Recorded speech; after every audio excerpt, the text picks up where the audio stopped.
It's 3 o'clock on a Monday. Welcome aboard the Postgame show alongside Elijah Campbell. I'm Jay Phillips. Good to be back in the studio after a day over at Pro Swing. Not that I don't enjoy Pro Swing. Sorry for the double negative. But I do enjoy Pro Swing. But we're back. It's very comfortable in here. So clearly, was Gunner off today? Not to my knowledge. No? Okay. Because it's very cool and comfortable over here. And typically, no one else likes to touch the thermostat after Gunner has set it to, like, broil. Especially in the winter. He gets a little... And so everybody just kind of keeps it, wherever. And then I get in here and I'm like, oh, my God, what are y'all doing in here? How are you not all just, passed out? But today, it's nice. It's very nice, so that's good. How are you? I'm fantastic. Yeah? Had a fun weekend. Good. I did some cooking and a lot of yard work. As I told you, I had a lot of yard work to do. I know nobody wants to hear about the yard work, but I did a lot of yard work. I would hear about the yard work, Jay. I'll hear about it. I may have overextended on Saturday. Hurt your back again? Yeah, a little bit. And did not sleep well. At this point, you're just going to have to stretch before you do. I do. Oh, no, trust me. Listen, I stretch every day. I have learned, and I have been for a while now. I'm in my mid-50s. Trust me. And if you don't, you should. I'm not saying you got to do yoga every day or whatever. I don't do that. But I absolutely, Mr. Campbell, stretch every day. It's imperative. Because if not, I can tell. I can feel it. Sometimes I'll stretch a couple times a day. Just give me like 2 minutes to just get a few things kind of worked out. But yeah, in fact, at one point, my wife and daughter, they went out of town for a little bit to help another one of my daughters out of town, and they got back right around supper time on Saturday. And the daughter that came back home with my wife said, "Dad, you're sunburned." I was like, "Oh, this isn't sunburn." I said, "The sun really didn't," because it didn't come out on Saturday, but for like a couple of minutes. It was mostly a cloudy day, which was good. No, my face, I was so hot. And I wasn't like overheated. I was stopping and drinking cold water, and I was fine. But I did get very hot. I was like, you wait until in the morning. You'll see. This is not sunburn. This is overheated. This is heat. Yeah, this is the look of a man who is overheated. It needs to be inside where there's air conditioning for at least 30 minutes. But I did come back in on Saturday and watch a little golf. Way to go, Scotty. Happy for that. Really, it was as much about Scotty winning in Charlotte this weekend as it was the field just falling apart yesterday, except for him. And even Scotty had a little moment there. There was a sort of, John Rahm was, 2 or 3 holes ahead of him. So Scotty could have made it up. But those finishing holes at Quail Hollow are very difficult. In fact, I don't know how much you might have watched, but they had a graphic that was really, and I'm going to forget the exact numbers, but I think that it was 13, 14, 15. And they showed this like midway through the round on Sunday. 13, 14, and 15 had played the week at like minus 301 shots. So people were really scoring on those holes. And then like 16, 17, 18 to close were playing at like plus 400 something.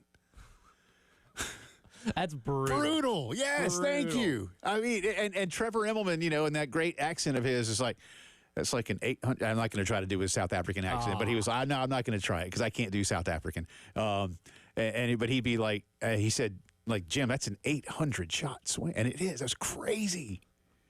It's crazy. But the rest of the field just wilted to, what pressures, I don't know. But Scotty just held firm and just went and got it done, man. Based off the scores from those last 3 holes, it's almost like playing an NBA Finals game, but in the fourth quarter, we're going to put live alligators on the floor. Right. Speaking of which, man, we saw that snapping turtle the other day, a big one. Uh-huh. And did you see the picture of like that 6 or 8 foot snake? No. Dude, look up snake and PGA Championship. And watch this thing crawling across one of the greens. I hate snakes. Terrified. Man, it was big. I don't know if it was 8 feet, but dude, it for being, in the Carolinas, like we don't get a lot of snakes like that. The sucker was big.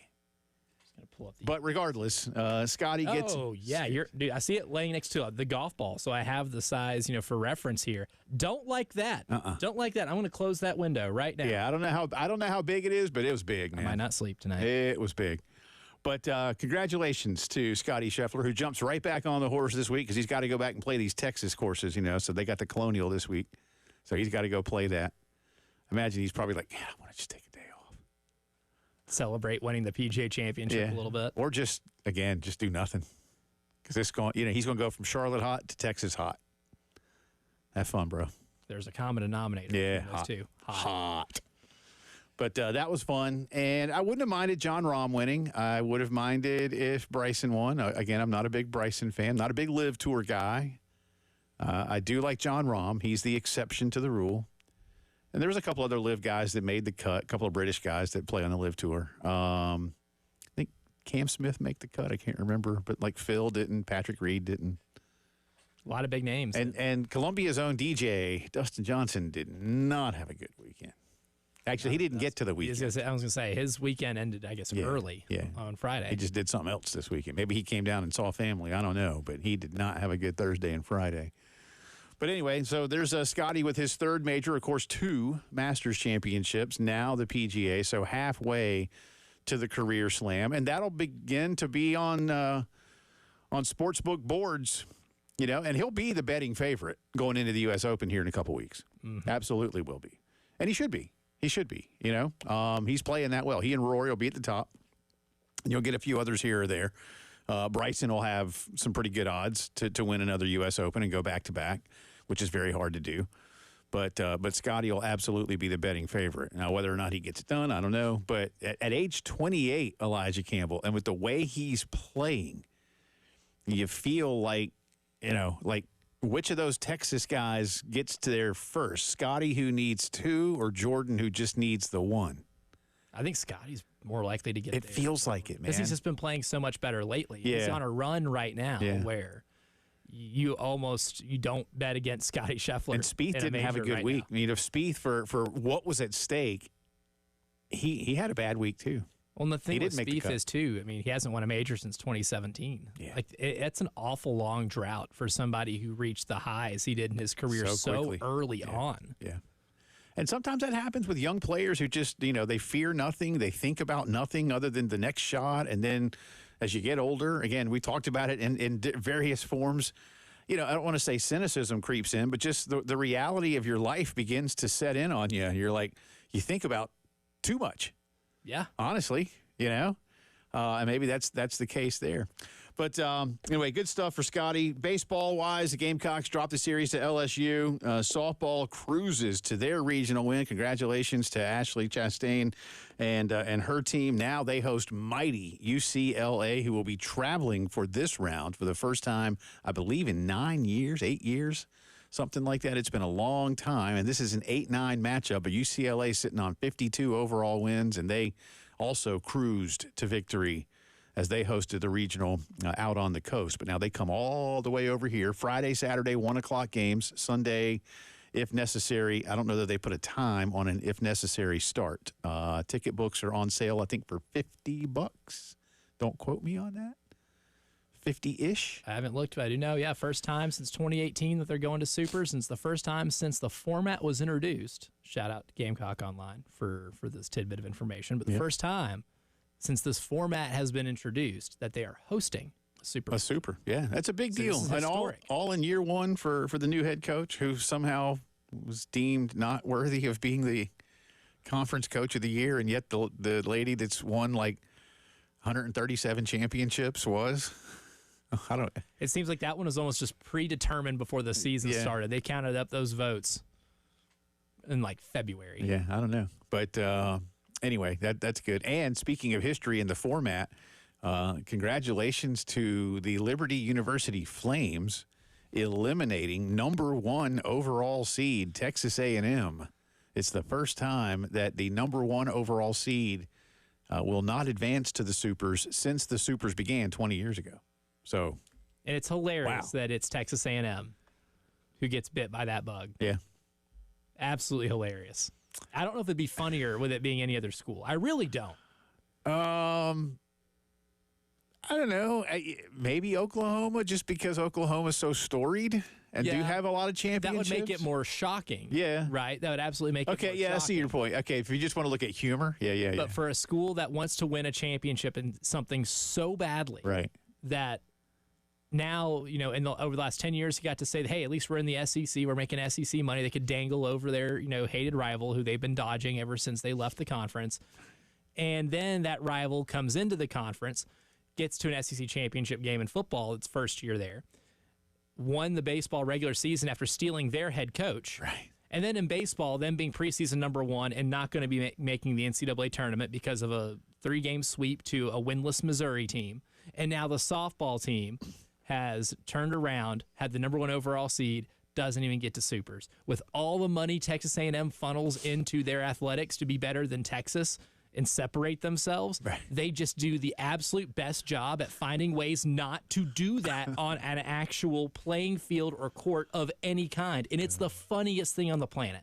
The funniest thing. Like, I don't always take joy in the misery of others, but with Texas A&M, you can't help but do it a little bit because they just do funnel so much money, and you cannot convince me, Jay Phillips, that there is a school on the planet that pays more money for losses than Texas A&M.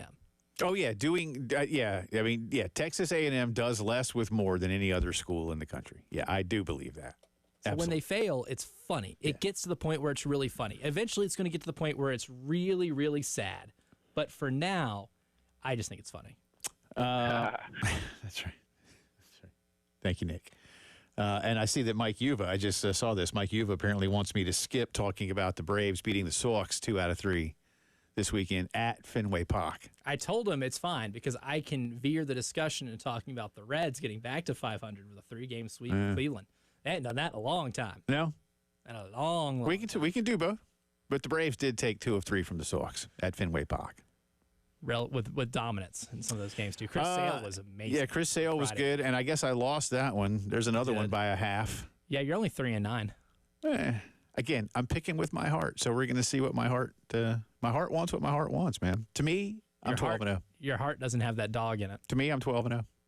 I have made these picks with conviction. We've done a full-on investigation of the heart of Jay Phillips, and no dog has been found. If you're wondering what we're talking about, for those of you who haven't heard it yet, maybe like Tyler, you've been away. We started last week the Jay versus the Internet segment, where Elijah comes up with either his own prop bets or sportsbook prop bets or various other questions, and then puts them in the form of poll questions to you, the listeners of the station, or just Internet users in general.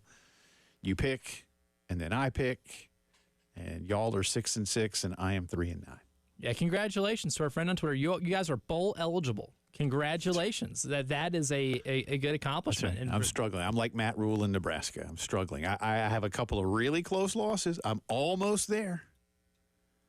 If I can find my own Dylan Raiola, maybe I get to be a bowl-eligible team here soon enough. But tonight, I would say, is more in your wheelhouse because there's no NBA playoff game or Stanley Cup playoff game. Well, tell everybody what I told you. That I said America gets to take a collective sports nap. Yeah, for tonight. So everything is all Major League Baseball props. Yeah. Which we will have more of in the summer, whenever, like after June, whenever the NBA and NHL seasons conclude. We'll still be continuing this. So this is a field in which you're going to have to dominate to get back into this. I'll see what I can do. The New York Knickerbockers eliminated the Celtics. The Thunder got rid of the Nuggets. That went to Game 7 out west, the Nuggets-Thunder. And yet, the Western Conference Finals will begin a day earlier than the East. I guess it was already set up that way because there could have been a Game 7. Because of TV schedule. Yeah. So I feel badly for OKC, and apparently Joker's going to go get drunk. As he should. Why not? He's earned it. Yeah, there will be lots of beers. I still need to. Did you find the clip? We'll find the clip later. I'll find the clip, and that way I can isolate it out and use that as a drop because that's funny. I have a lot of use for there will be lots of beers. Paul Maneri coming up live at 5:15, but on the other side, let you hear some of the things he had to say after the series loss to his old club and start looking ahead to Carolina's matchup tomorrow at the SEC tournament. So we'll do all that for you. 803-404-6100 to be a part of the program. It's the Monday Postgame Show.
Welcome back in. 20 minutes after 3 o'clock on this Monday. Jay and Elijah with you. Coming up throughout the program, in addition to obviously a lot of stuff on the Gamecocks. And again, I remind you that Paul Maneri will be with us coming up for his regular visit around 5:15.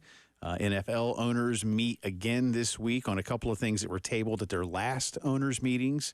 Tush push and playoff seeding. Playoff seeding, a big deal in both the professional and collegiate ranks right now, with no decisions made. Speaking of the collegiate playoffs, our guy Matt Hayes, based out of Jacksonville, but national college football writer for USA Today, had an excellent, in my opinion, excellent column today on how college football needs to, in so many words, stand up for itself. And want to get y'all's take on that a little bit later on today. Won't drop it right this second, but in the 4 o'clock hour, I think he's on to something, and it helps me blend in another topic, which I said I was going to stop banging the drum as hard for, but then this came out, so I got brand new drumsticks, man. They gave you new equipment. Yep. Loud. To drum with. Yep. So just saying. Got to use them. Just saying. Before we do anything else on Gamecock baseball, Taylor wants to talk about a couple things going on, so he's going to start us off this afternoon. Hey, Taylor. Hey, how you guys doing? Good, man. Hope you're well. Yeah, I was just telling Power there. I went to a Reds game on Friday. Saw Will Benson hit a home run, and Will Benson's been getting hot lately for the Cincinnati Reds. I'm a Braves fan at heart, but I cheer for the Reds as well. I've got family from Ohio. But this Carolina baseball thing has been really sad this year. I only went to a handful of games, and I'm really hopeful we can turn it around. We'll see what happens next year.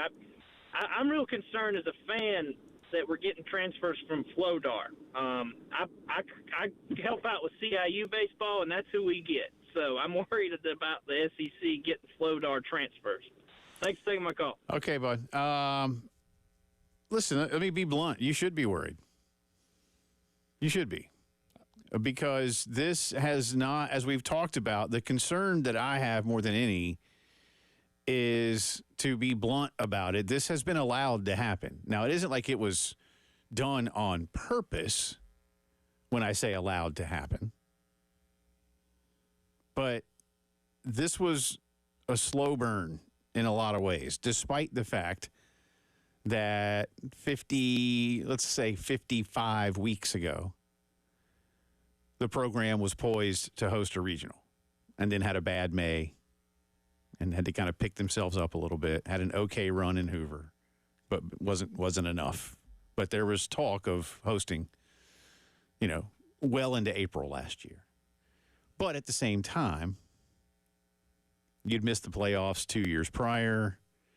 You've missed the playoffs 5 times since you last played for the national championship. Seriously.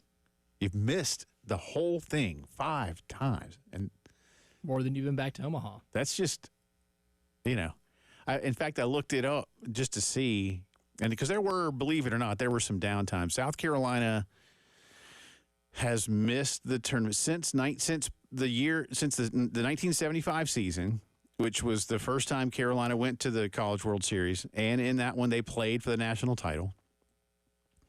They've missed the tournament, believe it or not, 14 times.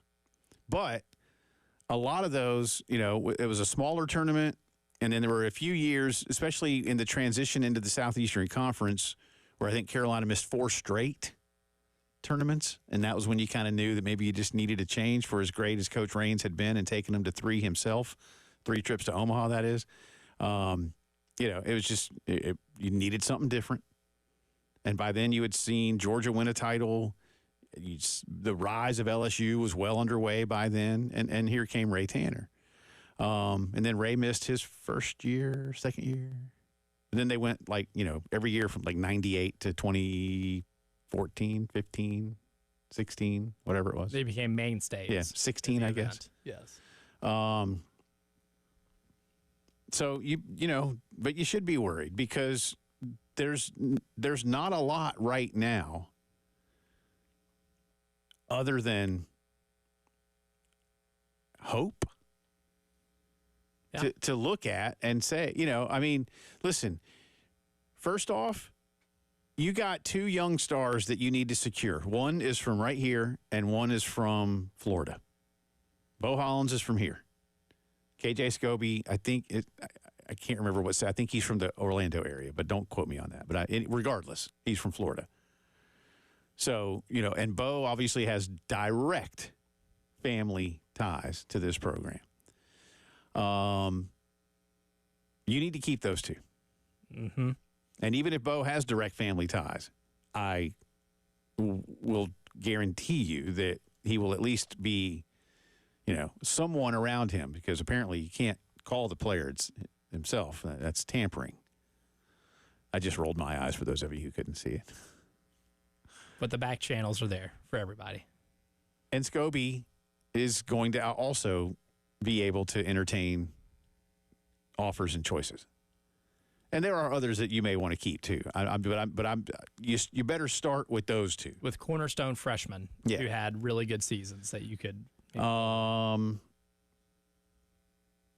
pitching wise, I don't. You're just looking at so much turnover, and in this era where everybody can go get those kind of guys, what makes someone want to go play for South Carolina? Again, you'd love to think as a fan, well, Jay, it's our tradition and our history. Like I said, if a kid, let's just say a kid is 20. Since that kid was 8, you hadn't been to the tournament 5 times. And you hadn't been to Omaha once.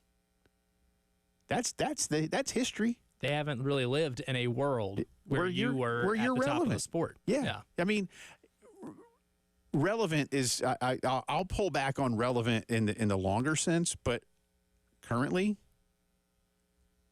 you're not. And it's concerning. I'm also concerned that somebody else has mistaken me for Tyler Head. Yeah, sorry. Love Tyler. That's my boy. Yeah. But you keep calling this the halftime show. People keep referring to me as Tyler Head. I think I'm suffering a minor identity crisis at this point. No, and to that point, by the way, I still see that you are fully bearded. For now. Well, okay. The date is Thursday. I won't be here. You're not. You're going to miss it. My daughter is graduating with not 1 but 2 master's degrees because she's really smart. I'm very proud of her. She would never make a bet like I made. That was not smart. But there wasn't a reciprocal bet. There wasn't. And no. I am here to get you off on a technicality. I am a really good attorney. This doesn't even need to go other than like the judge just real quick just needs to look and go, yeah, that's true. We need to reset this whole scenario. So technicality stands. I think you are perfectly within your rights to stay bearded as long as you want. And here's the deal.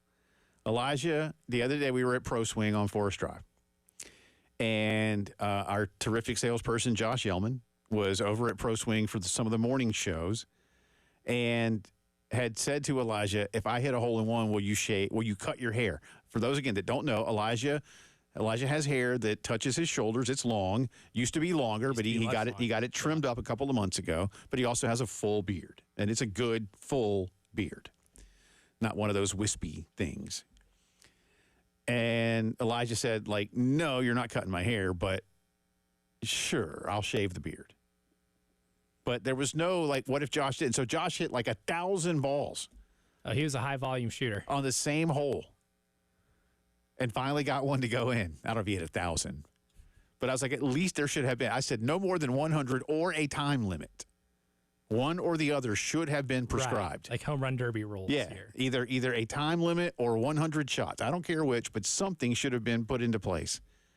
And then if he didn't do it, he'd have to grow because Josh has very short hair and no facial hair. Oh, see, that would have been better. So, Josh, you can't get a haircut for 2 months, or you have to not shave for X. So we should have done that. We should have done that. So I think you're okay, but that's up to you, man. Sound from Paul Maneri on the other side is the postgame show.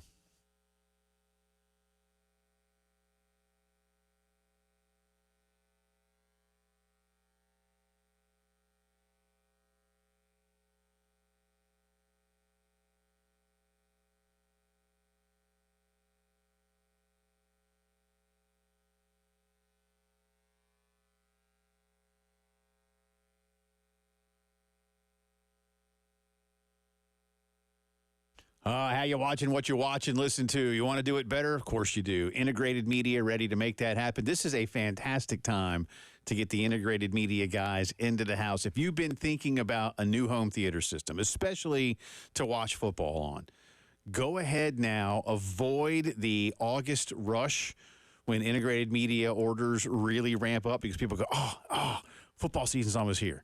And it just takes a little bit longer. They'll get to you no matter what. I mean, they got a great staff and a great crew, and they work hard. But get ahead of that rush. Maybe you'd like an outdoor system to enjoy the fall weather and the football. But you can enjoy it anytime you want because the equipment they sell for outdoors is made to be out there all the time. Or you can link all this stuff up and your lights, thermostat, security, all to one app on your phone. Whatever you want in home theater and home technology, Integrated Media makes it happen. I love these guys. You will too. They make house calls, 803-948-8327. Call Integrated Media.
All right, let's jump into more Carolina baseball. Not a great weekend for the Gamecocks. They did on Thursday. Of course, we talked about this on Friday's show. They did beat the number one team in the country, the LSU Tigers, but dropped games 2 and 3 of the series. So the regular season is done. South Carolina finishes a very disappointing 28 and 28 and does break a dubious mark. This is their worst ever finish in conference play, just 6 wins 24 defeats. Many of them were rather ugly, but you're still alive with one more opportunity tomorrow, 5:30-ish. I don't know that don't hold them to that because it'll be game 3 of the day, right? Correct. But Carolina has Florida. Get by the Gators, and you'll get an opportunity to take on the only team you won a series from in conference play, the Ole Miss Rebels. But South Carolina goes in as the 15 seed. Obviously, Missouri, and Missouri didn't win another game this weekend. They got hammered by State. Been hammered by a lot of teams this year. They have. They have been the nail. They have not oftentimes been the hammer. They have. That's very fair. Florida is the 10 seed, so they get the Gamecocks tomorrow. And again, winner gets Mississippi.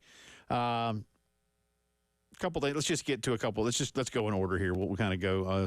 Just start at the top there, Elijah. Here's Coach Maneri on again after the fun of a walk-off win to beat the number 1 team in the country Thursday. Didn't go as planned the rest of the weekend. Well, don't really have much to say.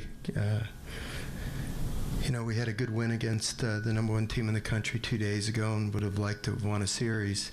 Competed hard today, and for the most part, it was a close game. It's just, hard to win games in the SEC if you score. What did we score today? 3 runs, and 1 yesterday, 4 runs in 2 games. So I knew we were facing 2 really tough starting pitchers, and they were going to be a challenge, and they turned out to be. So, they just, pitched well enough to hold us down, and we couldn't quite pitch well enough to hold them down. It was the story of the 2 games. Look, it was interesting that Coach Jay Johnson of LSU decided to hold his aces to their regular Friday, Saturday slots as opposed to sending them out there on a Thursday, Friday situation. I get it. I mean, I don't know that I would have done it. I'm not sitting here. I'm not questioning him, Elijah, but I don't know that I would have done that. I mean, it's a day. I get the creature of habit thing, but I do think that. And look, it didn't overly damage LSU. They finished 19-11. It was going to take a sweep and then some help for them to be a 1 seed or anything like that. And so they're okay in that respect. But Cade Anderson is the one that he's their super ace. He went 6 2/3, just 1 earned run allowed. He was lights out. He gave up only 4 hits, struck out 9, walked 3. So for a guy who had a better than 6-to-1 ratio, hey, you got him at 3-to-1. So there's. I think 2 of those walks came in the last inning. So yeah, just kind of ran out, and it was muggy around here. Maybe just kind of that's enough for me. Jake McCoy was the starter for Carolina. He went 5, gave up 5. Bullpen was all right. They hung in there. Yeah, they were all right. That's what I'll say. But not enough in an 8-1 loss on Friday, and then a 7-3 loss to close it out on Saturday. What'd you expect? I expect them to be swept, and I hated feeling that way. And like I say, I think a little bit of a coaching decision. I don't know that it added fuel. Like Carolina thought, they don't want to send their ace out on game 1. Okay, well let's go. I'm not sure it was that, but it was an interesting decision, I thought, because if you wanted to sweep, if you're LSU, setting the tone early, with your first 2 aces, and then maybe having a bullpen game, by then you may have, dare I say, taken all the wind out of Carolina's sails. So, again, does it matter that much? No, it doesn't. But was it a good win for Carolina in the singular moment? Sure. It gave you a highlight in what was a year that wasn't very full of them. Yeah. And it's nice when you can say you've beaten a number 1 team. But South Carolina's done that in baseball. So it's a thing, but it's not a huge thing. And, again, without trying to be too flippant about it, one of the things we said on Friday was all that win did was guarantee you that you won't finish last. But you could not do any better than 15th. That's what you were, dare I say, playing for this weekend. And, again, I'm not saying that to be a jerk. I'm saying it because it's factually correct. Right. That's all that was at stake, not finishing last.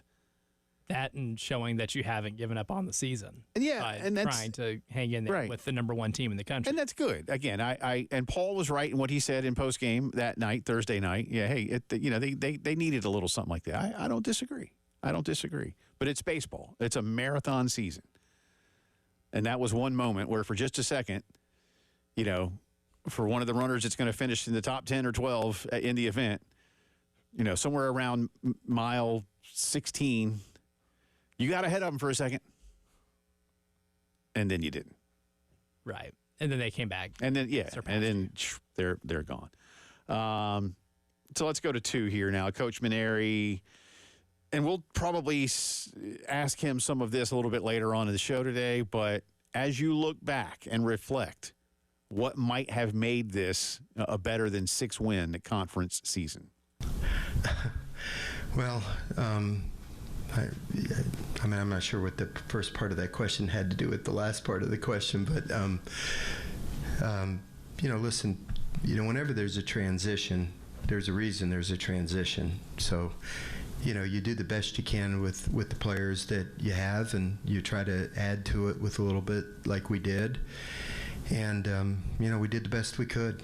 I thought we would be more competitive in the conference. I didn't think we had a national championship caliber team put together, but we just some days got overpowered by the other team. Their pitching was just too good for our hitters, or their hitters were too good for our pitching, and consequently we end up with the record that we did. I'm not sure what I could have done differently. We worked really hard last summer when we first got the job to add a few pieces, and some guys that we added did some good stuff for us, and some other guys that we added maybe didn't perform at the level we might have thought they would have. But yeah, the league's tough. It's unforgiving, and we've already rolled up our sleeves and are working hard at recruiting for next year to try to make our team as best as we can and better than it was this year. But we still have the SEC tournament, so I don't want to get into all that too much. We got a big game on Tuesday, and we'll get ready for that. He's right in the sense that he's got the short term, to look at in terms of trying to get this team ready for Florida tomorrow afternoon. But that's not what most of you guys want to hear right now. You want to hear the part just before that on rolling up the sleeves and recruiting and making this club what it's supposed to be. And again, I don't say what I'm getting ready to say to be anything other than factual and observant. If you doubled the number of wins in conference play next season, you're still unlikely to make the NCAA tournament. So this turnaround is going to have to be a fantastic one. Is it doable? Sure. But that recruiting job, which now has to be coupled with some financial backing, I could almost guarantee will maybe be the most difficult of Paul Maneri's career. Certainly one of them. Now, I can't speak to what he might have had to do at Notre Dame, which has a great brand, but for baseball purposes is a little bit more of a difficult sell. And he got them to Omaha. But I would say in terms of the SEC, look, he took over at LSU at a time Smoke Laval just didn't get it done after, the great Skip Bertman. And, Paul had a few things to change, but not like what we're seeing right now here in Columbia. And an equally proud program. More resources at LSU? Yes.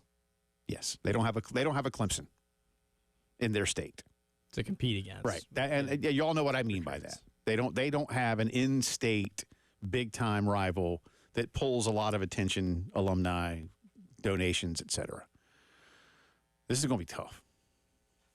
This is going to be really tough. He had some other things to say about a couple of players. We'll get into that on the other side. 803-404-6100 is the postgame show.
Welcome back in. Post-game show rolling on here on a Monday. Coming up next hour, does the NFL owe college football anything, or should college football stand up to the NFL? We'll get into some of that for you, plus some owners meeting stuff to get to as well.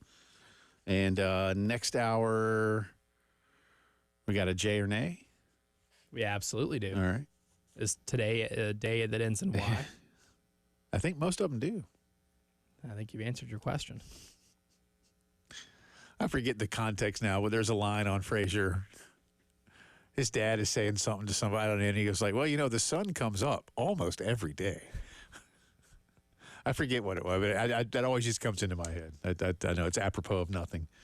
Real quick, before we get to Rocky, who wants to weigh in on the baseball talk, Gamecocks, Florida tomorrow. Cut number 4, please, sir. Any chance that star Ethan Petrie will be available in Hoover?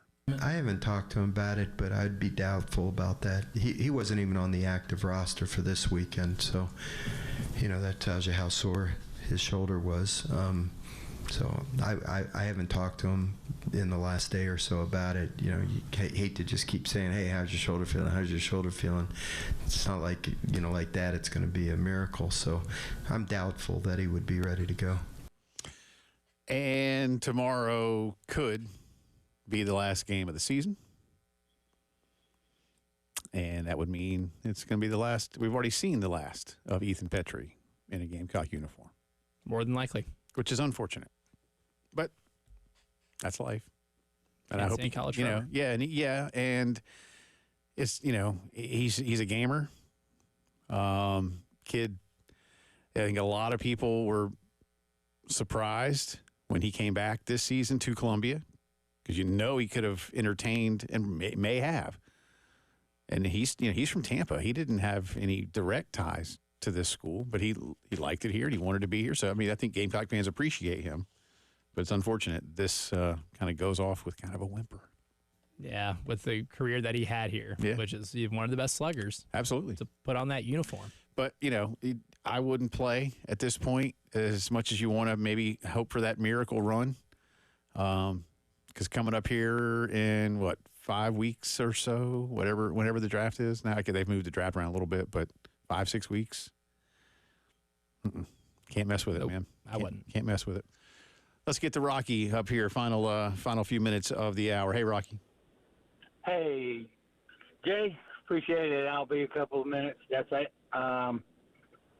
Thinking about this is more along the Carolina Gamecock baseball program versus just this 1 year, and it just gets me to thinking back. And back in the day, you recruit based on your history, your reputation, your championships, your facilities, all those things that you recruit on to try to sway somebody. And that was when everybody was kind of big, 11.7 scholarships and so on and so forth. You're kind of on a level playing field, and I'm talking baseball. And now, Jay and Elijah, I just think that you go in and you got Alabama and Auburn and Georgia. I know you meant, but you go in, you can make all those presentations, but the biggest thing is going to be how much you got in the bag. Yep. How much you got in the bag? Because if you don't have enough in the bag, it doesn't. I'd rather say it one other way, but it doesn't mean a thing. Well, it doesn't, You know, and I think too, and I'm about up against it, Rocky. But you make a great point, and I'll say it like this too. That does matter as much as anything else.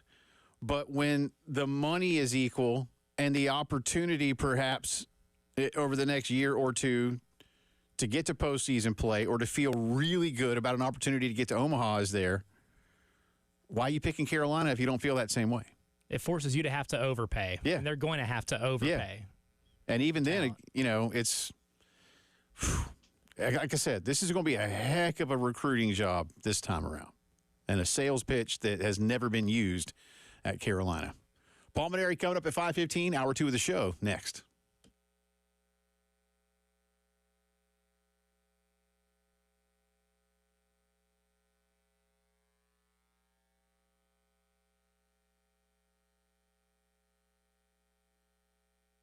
Palmetto Citizens, a great place to finance your next vehicle this time of year. Maybe that grad in your life, high school or college, is deserving of a new set of wheels. You're like, hey, I want to do it.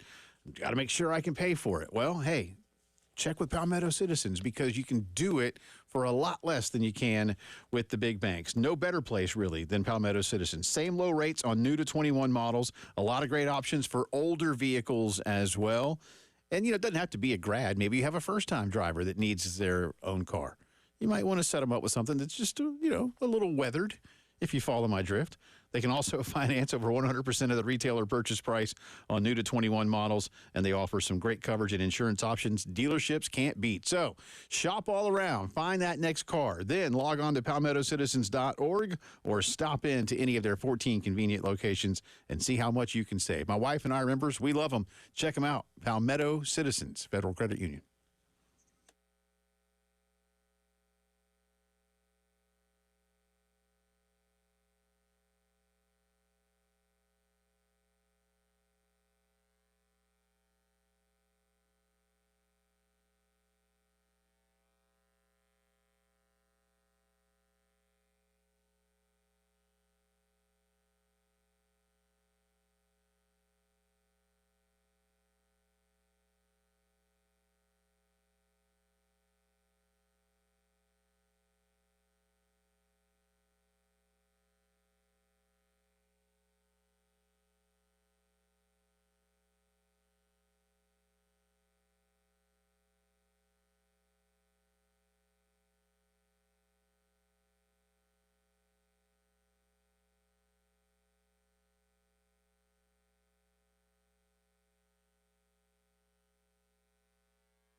It's 4 o'clock here on a Monday afternoon. Welcome back in. Postgame show continues from the Herndon Chevy Studios in downtown Columbia. A still fully bearded Elijah Campbell alongside me, Jay Phillips. Treasuring every second. Again, I don't think you have to go through with this without resetting the bet. Yeah, I think you're right. But I did say it. But if you're going to say it, yeah. I still made it, and it will grow back. So what are you? So keeping? Are you going to shave? I'm keeping the mustache. So the mustache will stay. Yes, mustache stays. I'll just summer stash it for a few days. It'll grow back fast. And you'll just immediately stop. You won't shave at all. Right. Correct.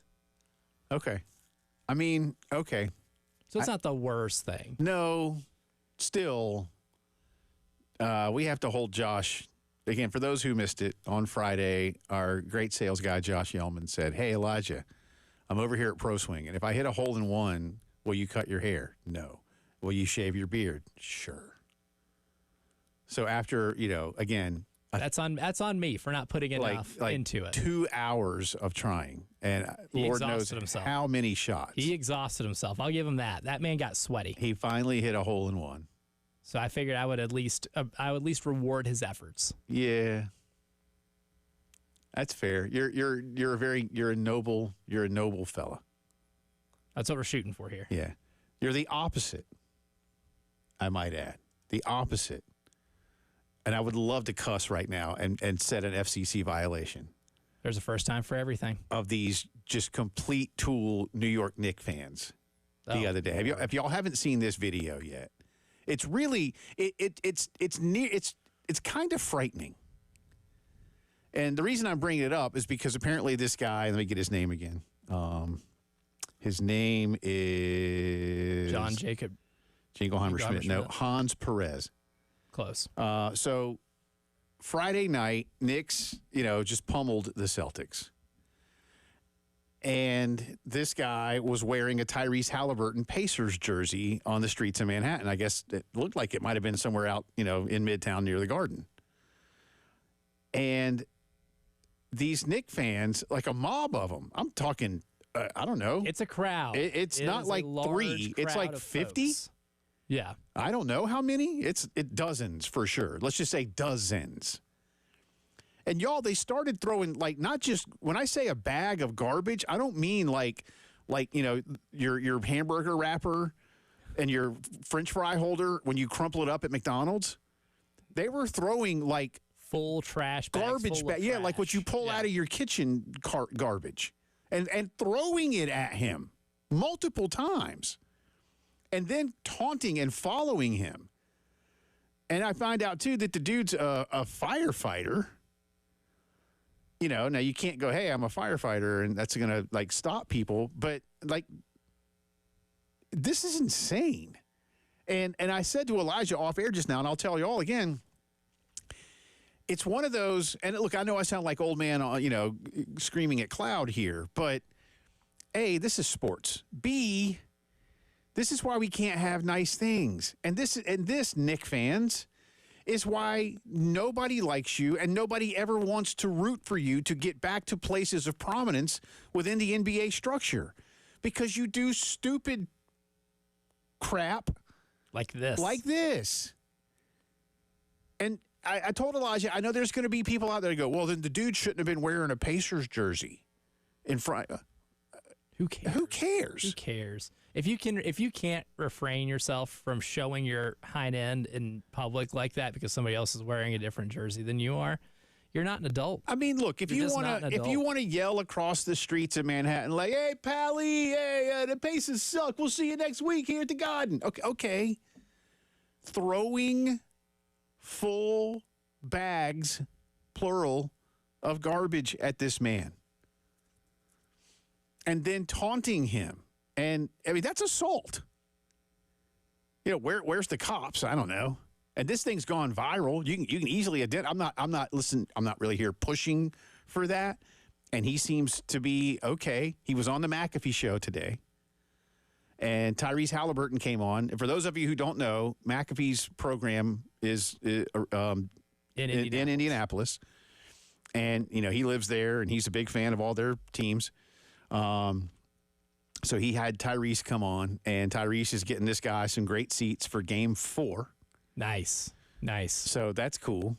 Dude has a Pacers tattoo, but he's a firefighter. But again, firefighter, doctor, lawyer, banker, farmer, I don't care what you do and who you cheer for.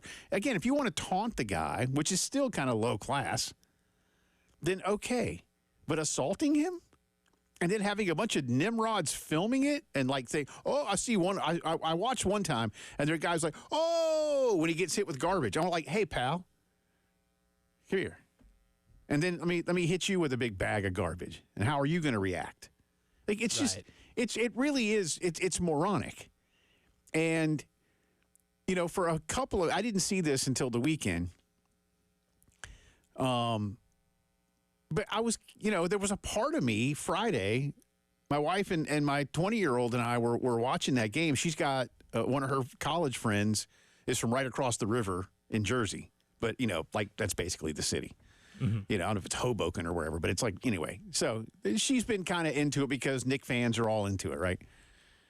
And so I was like, it is cool. It's been a long time since the New York Knickerbockers have played even in the Eastern Conference Final. 2000 was the last time they played. That's in the crazy. Conference Final. That's crazy. Because again, the team that plays in Madison Square Garden should be a lot better, but Rockin' Jimmy Dolan doesn't give two you-know-whats, and so they're rarely any good. But then when I see this, I'm immediately back to, Knick fans. Hope they get run. Yeah, I do. I hope they get swept. I am now pulling for that of all things, Elijah Campbell, now has me the most interested in the remainder of the NBA Finals. I just want to see Knick fans feel like crap at the hands of the Indiana Pacers because of what a few dozen of them did to this one guy. But if y'all haven't seen it, it's terrible. It really, I'm glad the guy isn't in the hospital or something. Or dare I say worse. Because when you see it, it is absolute mob mentality, like growing. Mm-hmm. Wasn't a pretty visual. It's not. It's really, it's kind of frightening. And now it's gotten you pulling for a player that you don't believe exists. Because Pascal Siakam is an Indiana Pacer. You don't even believe the guy is real. I know he's real now. No, because I saw him. Listen, no, that it's goes. Like some people cheering for Scotland for Nessie, right? A lot of people don't believe in the Loch Ness Monster. No, there's no Loch Ness Monster. I wish you're also a Pascal Siakam denier. So well, I was for a minute. So now you've made heel turn again, and for just to remind people, no, this goes back to Pascal Siakam goes back to when the Raptors were making a run toward the finals, and I obviously know who Kawhi Leonard is because he had played for the Spurs and won a title and was a good college player and all that. And this is when Kawhi was in Toronto, and I was working with Pearson Fowler here, and Pearson's like Elijah, a big NBA fan. And I was like, all right, who's the second best player? Who should I know beyond Kawhi? And he's like, well, there's Pascal Siakam. And I'm like, okay, you just made that up. I was like, nobody is named that plays. So who? Give me a. He's like, no. And he, I was like, okay. And I knew he was probably telling the truth. But Pascal Siakam denier, Jay Phillips. And so then I saw them play, and they won the title. What was that? 18? That was 19. 19. That was the summer of 2019. So, no longer a Pascal Siakam denier. How old is he now, though? He's got to be in his 30s, huh? Yeah, I think he's probably a little older than me. Okay. Not by much. Now you have to be a Pascal Siakam truther. I am. And converted Siakam truther. Reggie back and bring George McLeod back and bring Dale Davis back and Rick Smits. I was going to say, what do you know about Rick Smits? Yeah, Rick Smits. Jeff Carlisle, there you go. Larry Bird is coach. I'm here for all of that, man. Austin Crozier. I remember him. I'm here for it. Who else? Of course, Columbia legend, Jermaine O'Neal. Jermaine played for the Indiana for a little bit, yeah. And had some great seasons, his best seasons in Indiana. He's a high school coach now, but a big Houston. program. Yeah. Okay, yeah. His son's really good. Yeah. Jermaine O'Neal Jr. is going to be playing college ball here soon. Yeah. Not here, though, probably. I don't know where. I think he did commit somewhere. I need to double check that. Because I did watch them when they came. They played in that tournament in River Bluff. Yeah. The Chick-fil-A Classic, RIP. was a great tournament. Yep. Went to go see them play against Prolific Prep because Prolific Prep had AJ DeBanza. That's not a real name either, is it? It's only the #1 high school player in the country who signed to BYU Prolific. for a lot of money. Prolific Prep, probably not a real school. The P in Prolific Prep stands for probably not a real school. Can't convince me that it is. But AJ DeBanza is real. Yeah. He can hurt you. Yeah. He will play for BYU next season I saw that story. because they gave him a lot of money. Well, anyway, to come back around to it, I am now pulling for the Indiana Pacers. Jermaine O'Neal Jr. predicted. No, he signed. Yeah, signed to go play at SMU. Okay. So he'll be at SMU next year. ACC. Go Stangs. Dallas. That's right. Classic ACC country. Yeah, sure. Long-standing. It doesn't get more Atlantic coast than that, baby. It does not, unless it's the Pacific Coast.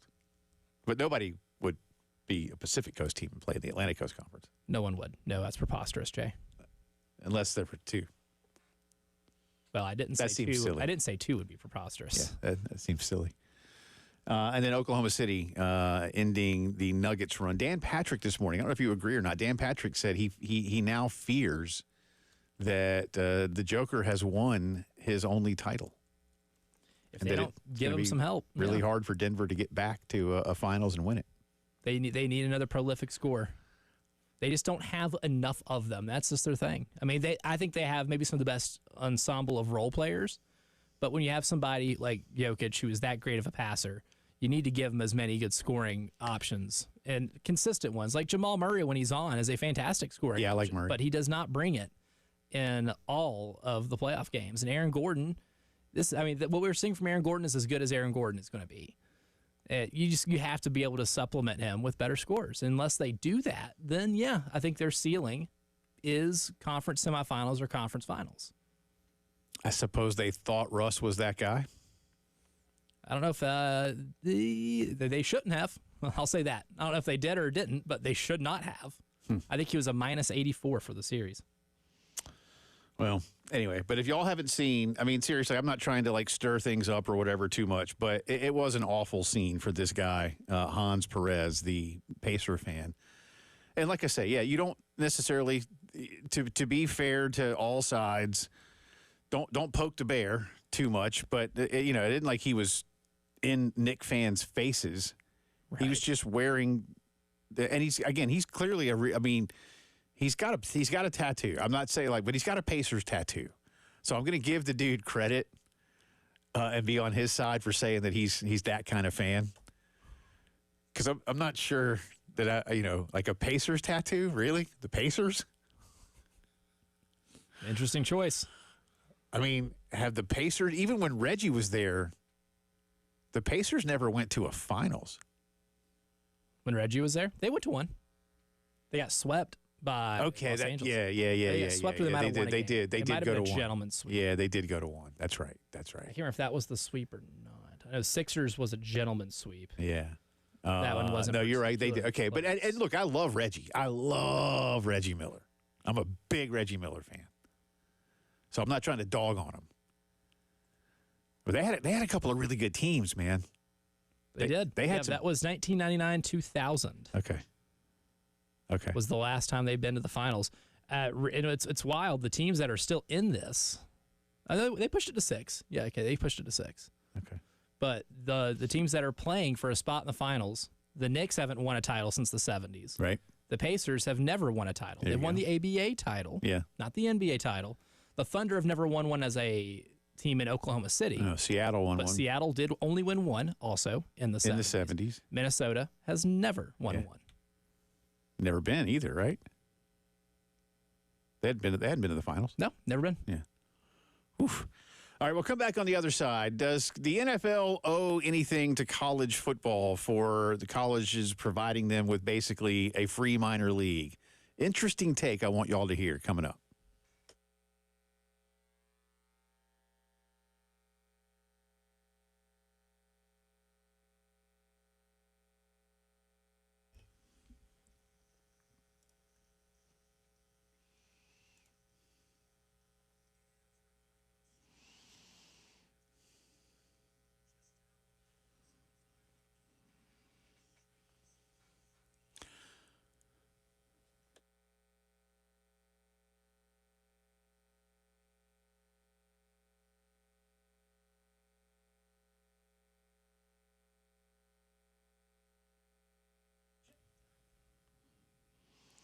Hey, let me ask you what's missing from some of your summer nights. A great place to relax, maybe a place to listen to your favorite tunes, just get away from the stresses of work. Well, at Griffin Pools and Spas, their biggest Memorial Day hot tub sale is on, and it brings you unmatched relaxation, big-time sound, and a deal you can't miss. Right now, you can get a free premium audio system completely built into your Bullfrog Spa, or you can take an instant rebate of up to $2,500. That's right, hidden splash-proof speakers, built-in sub, complete Bluetooth connectivity, soak in premium sound without ever leaving the water. And at Bullfrog, you can personalize every seat with the patented Jetpack therapy system.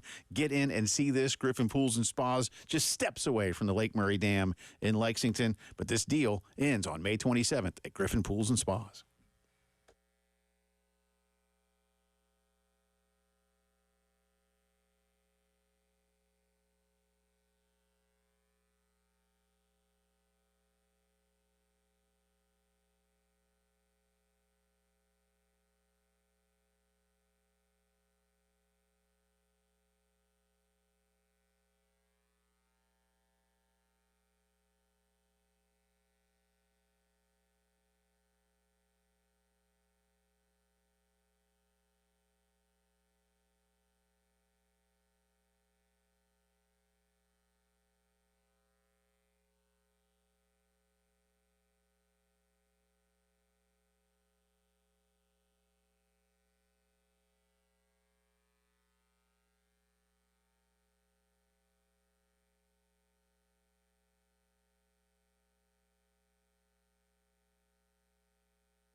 Welcome back into the post-game show here on a Monday. Jay and Elijah with you 20 minutes after 4 o'clock. About an hour from now, Coach Paul Maneri will join us with the latest on Gamecock baseball. Carolina is taking on Florida tomorrow in the opening round of the Southeastern Conference Baseball Tournament. A reminder that the tournament format has changed this year. It is basically the exact same format as the basketball tournament. Best four teams don't play until Thursday. Next 4 teams get 1 day off. The other 8 teams all play tomorrow. Winners advance and so on and so forth. The winner of the Carolina-Florida game will get Mississippi at the same time-ish on Wednesday. So we will have an abbreviated program tomorrow. We'll give way to Derek and Stuart around 5:15. Try to effort Coach Lake on tomorrow's show. I'll try to see what we can do about that. Would love to. All right, we'll see what we can do. Do some efforting. Yeah, it's an industry term. Verb. All right, before we to get to this real quick here. Let's do it. Okay, since I just mentioned that. All right, before we get into this football story, Barry wants to weigh in on what's going on with baseball. Hey, Bear. Hey, how you guys doing? We're hanging in there. Hey, you're from New York. What about those dumbass Knick fans, man? You want to yell at them too, or what? You know what? I didn't hear nothing about that. I caught the tail end of it, Jay. And well, when you see it, and next time you call us, you'll. I know you well enough now. You're gonna say, okay, that was not there. Yeah. I grew up there, and I mean, you go to the Boston Red Sox Yankee games. We didn't go to watch the baseball game, bro. I mean, that's just the way it is there. Sure. But anyway, getting back to Maneri, he said he's going to come back. Okay, right. If he is in the dugout, then this university has proven they care nothing about their baseball program. I can go on for an hour about what I saw and didn't see from him. Okay, so that's case closed. That's a no-brainer if you got to do a GoFundMe. The other thing I want to talk about is this 22-0 record we're bragging about against mid-majors. I discussed this with Elijah during the break. The toughest team they beat was the Citadel with an RPI of 90. They had 4 wins against 3 teams that had RPIs in the 90. The remainder of their games against mid-major teams were RPIs between 144 and 271. Okay? So, yeah, you're kind of supposed to beat those teams. And then we also looked at the conference schedule and throw Clemson and North Carolina in there and look what that result is. So, you have a team that I think Morehead State is 271 in the country, Sacred Heart 196 in the country, and these are the teams you bring here to sweep. So when you don't play a preseason schedule, you're not ready for the SEC. You got to go out there and you got to bring in some people from other conferences or whatever, okay? You got to do something to strengthen that schedule. But the 22-0 means absolutely nothing because the toughest team they played, RPI-wise, was the Citadel, and they got them twice out of their 4 wins. Yeah. And everybody else was between 144 and 271. This thing needs to change, and Donati will, because he's Italian like myself. We don't like to lose, okay? This guy knows what he came here for, and he needs to take care of business now. If they got to do a GoFundMe page, whatever it takes, the man does not need to be in the dugout next year. All right, Barry. Yeah, good stuff, man. And you're basing all that on fact, and I think a lot of people are in agreement with you. Now, what that looks like from a Jeremiah Donati perspective, I am not going to hazard a guess. And it does feel in some cursory conversations that I've had like there will not be a coaching change. And there could be a variety of reasons for that. Some maybe in some people's minds more valid than others. But Barry, I would say you, in how you described it, you are not alone. And I'm not sure there's a right or wrong here. So I'm not going to go, hey, that's the right way to feel, the wrong way to feel, the whatever way to feel. And what I mean by Barry may be right in that there's going to be a lot of people, Elijah, who say, because if you're not willing to make a change, I'm being that fan. So I'm going to be a fan from that faction that Barry is clearly a part of. Representing. You know what this baseball program is, Jeremiah Donati. And as bad as it may have been in some people's minds under Mark Kingston got fired for being a 2 seed in the tournament and, being a host a couple of times while he was here. And in year 1 under Paul Maneri, the record is set for worst team ever at South Carolina at least in terms of conference play, which now, is more than 30 years old. That comes back around to the can they afford to, can they afford not to argument. I will admit, and I know you were at one of the ball games, so I'm going to kind of throw this to you, but from what I understand, the atmosphere at all three games was poor. Would you like to describe the Friday night atmosphere? It was not a full house, and there were a lot of LSU fans. Give me, when you say not a full house, and I'm serious, I'm not trying to push back on you at all. Just give me more. The place holds 9,000 people, percentage-wise. Ballpark it. I think it's probably 33% full. Wow. So around 3,000 people. Yeah. And maybe about half of them LSU fans, give or take. About half. Yeah. That spiritually feels. Whereas it probably, again, not all that long ago, you couldn't get a ticket.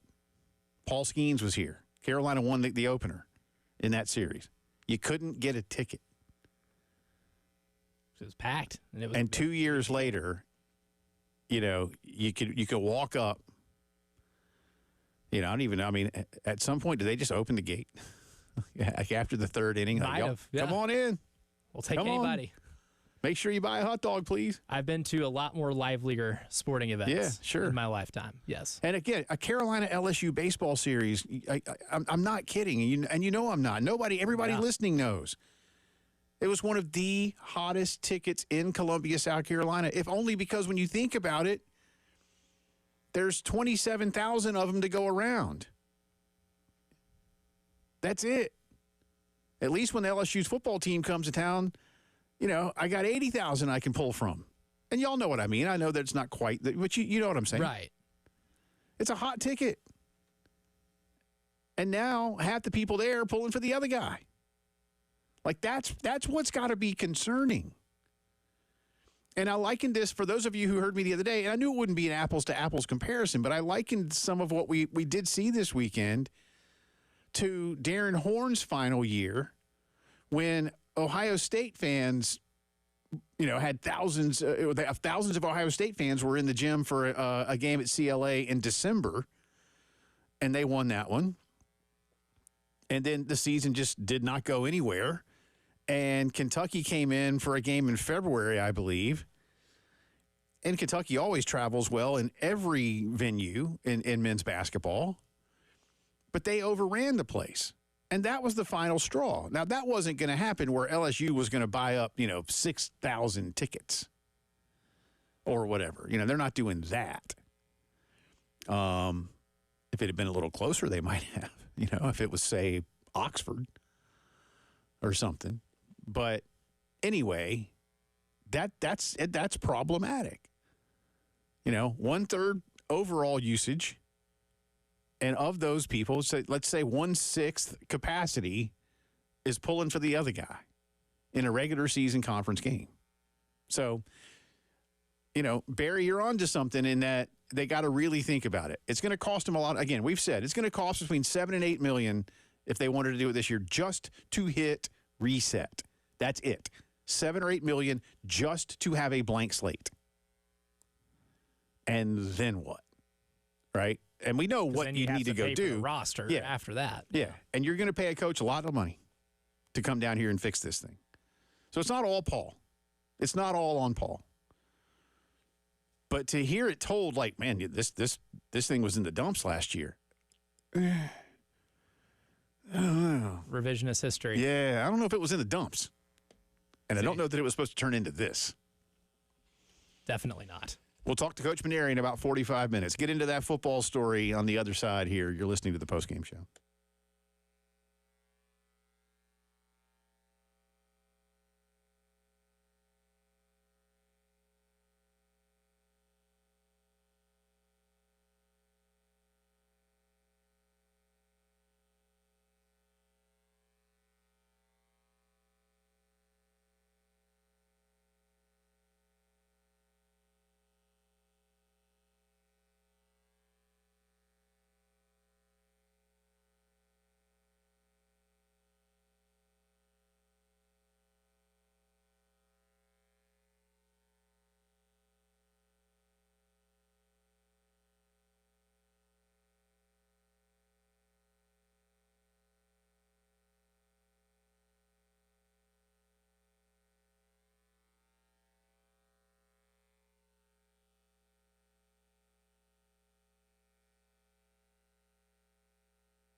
From the Wetzel's Automotive Traffic Studios, I'm Elijah Campbell with a few accidents here to get to you. They're causing some issues on the roadways, starting with one on Alpine Road at US 1 and 2 Notch Road, Ashland Road at Bush River Road, Clemson Road near I-20, US 176 at Broad River Road at Shady Grove Road, and lastly, one on Westmore Drive near Parkinson Lane.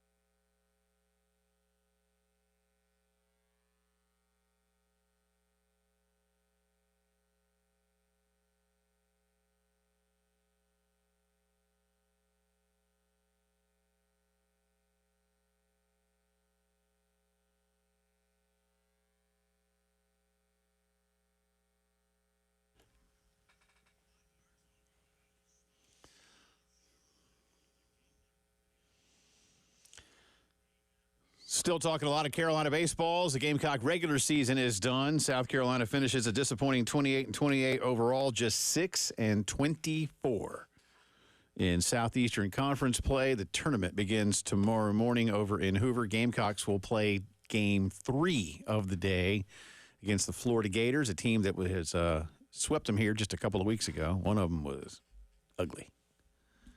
Yeah. A couple of them were, actually. But one of them was real ugly. One of them might have been the ugliest. Second ugliest? Auburn. Second ugly. Auburn might be the ugliest. Yeah. It was pretty bad. 22-3, I think it was. It was, yeah. Before we get to this, I want to be fair to as many of you that are calling in, so thank you for that. 803-404-6100. Ernest wants to weigh in on the talk of the Gamecock baseball program. Hey, man. Hey, Jay. Okay, I'm going to say this. Paul Maneri inherited a bad situation. He came in pretty much when recruiting was done. Granted, yeah, it was a dumpster fire. Beginning of the year, you went down to the stadium, standing outside, scalpers were selling tickets $30-40 a piece. This weekend, they were giving them away for $1 a piece. Right. Okay? Now, Paul Maneri, back to that. One season, did we get rid of him and pay him his $8 million? No. Did we do that to Lou Holtz his first year? When he went 0-11, you got to give the man at least one more year. And my thing is, next year, you put this stipulation on it. If we don't make a regional, he's out the door. You make a regional, and we build from there. He's got to at least get us back to a regional, because that's where that program has been. If not, then then it's time, pack the suitcase and move on. Yeah, Ernest, thanks. And that's you're not alone either. And I'm not going to sit here and ride the fence. I've said I try not to weigh in on my opinion on this until the season's done, and that may well be, actually, to be fair, I won't be here Wednesday. I'm traveling to see my daughter graduate. I'll be back on Friday. So certainly I would think by then, barring an absolute miracle run, the Gamecock baseball season is likely to be done. But, yeah, Ernest, we've talked about it, to your point. Now, I'm not going to liken it to the Lou Holtz situation, and here's why. Brad Scott's final year, South Carolina was 1-10. Not much better than winless. And they weren't real good in 97 either.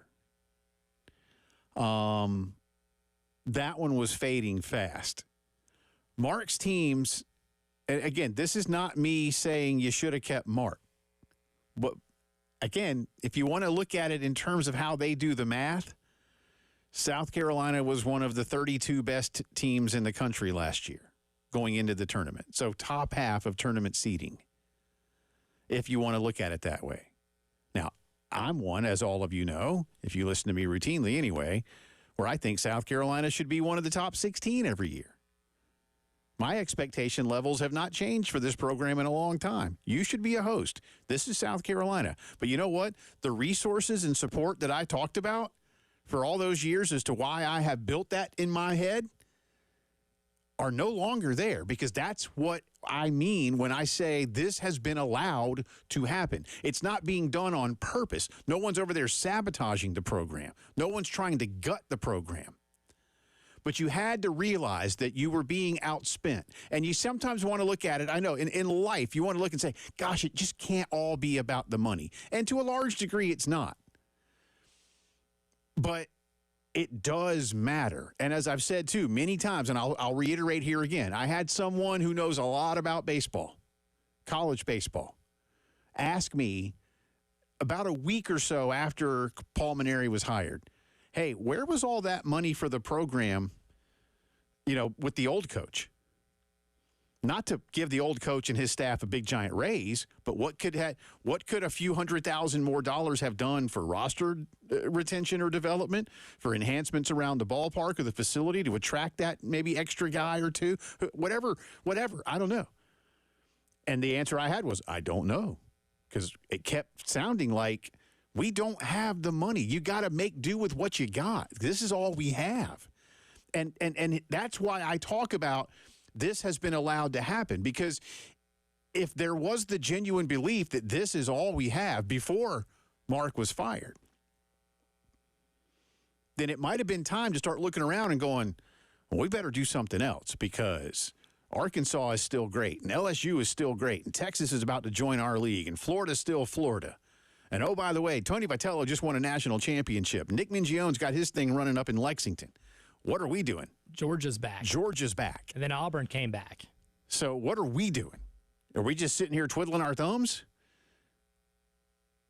Like, that's what I mean by allowed to happen. This, as I've said many times, it wasn't happening in a vacuum. Now, you could also argue in 23, Carolina was a 1 seed. And last year a 2 seed. So, I'm not pushing back on you directly, Ernest, but I would not say that South Carolina baseball was a dumpster fire. Brad Scott's last team in 98, and the reason that Lou Holtz, and for one thing, you really did have to turn it around. And by the way, in year 2, Lou did. Now, if Lou Holtz year 2 and Paul Maneri year 2 have anything similar, then South Carolina might make the Super Regional next year, if that's the hope you want to look at. And there may be a way with today's world to go get that roster. What Lou Holtz was able to do is do Lou Holtz things. And Ryan and Eric and Langston and all those guys that we know so well, Preston, they all tell us that. A lot of it was, I got some players here. They need to be whipped into shape. There has to be a foundation of a culture set. Maybe not the best players, but but you know what? These are SEC players. And the same thing, that's why John Whittle says a lot of what he says right now. When you look at what's happening down there, these aren't chumps. And I don't think there's anybody around Carolina baseball that knows more about the roster development and how things go than our good friend John Whittle. So I'm going to take John at his word when he says, while this might not be a team that is capable of winning the College World Series, it is certainly a team that is capable of being in position to play for that opportunity. And this team just set the record for the worst team in the history of Carolina baseball in Southeastern Conference play. Yeah. So it's where the rub kind of is. Yeah. So, yeah, Ernest, they didn't fire Lou Holtz, but Lou did inherit a dumpster fire. I will not go so far as to say, now, could it be better? Yeah. But, again, where'd you come up with the extra $600,000, $700,000, $800,000 to pay the staff? And what could that have done for enhancements to the last staff? It's more than likely that Ray just didn't want to spend that money on Mark, and that's fine if that's the choice that the athletics director made. But I can't see how you went from a 1 seed to a 2 seed to this while at the same time having a Hall of Fame coach at the helm. What else isn't happening is one of the questions. So and that's another thing. There's a lot else that's not happening to make it be this bad. Like, one thing is different. One thing that might not be happening, if there's just one thing we can attribute it to, is going to make you maybe like a team that was 11 and 19 or whatever in the SEC. Not this. Right. This shows that there's a bunch of stuff not happening. It's not just one disconnect. It's a series of a bunch of small disconnects, maybe one large one. But it's even one large one shouldn't make a difference like this from last year to this year. No. But it's a completely different result. No. So I will not go so far as to say dumpster fire. Better, Can it be better? Yeah, because we know what the best is around here. You've seen it twice. And on 4 other occasions, this program has played for the national title. So, yeah, you've been on the top of the mountain. And you've done it generationally. But as I've said, too, now the kids you're recruiting know that in the same amount of time since you last played for that title, you basically missed the playoffs about the same number of times that you've made them. And there's a COVID year thrown in for the math. So it's kind of like, I don't know. And that's kind of that whole, I don't know. That's kind of where Bama and Auburn and Kentucky and Tennessee and Georgia used to be, and now they're all way ahead of you. But Carolina was never about baseball. And they're still not, and yet. All right, Jay or Nay on the other side? Correct. All right, let's do it.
All right, welcome back in. 10 minutes in front of 5 o'clock on this Monday. Coming up, top of the 5 headlines, 5:15. Paul Maneri live with us, 5:30, drive around the SEC. Can I get you to ask me a bonus, Jay or nay?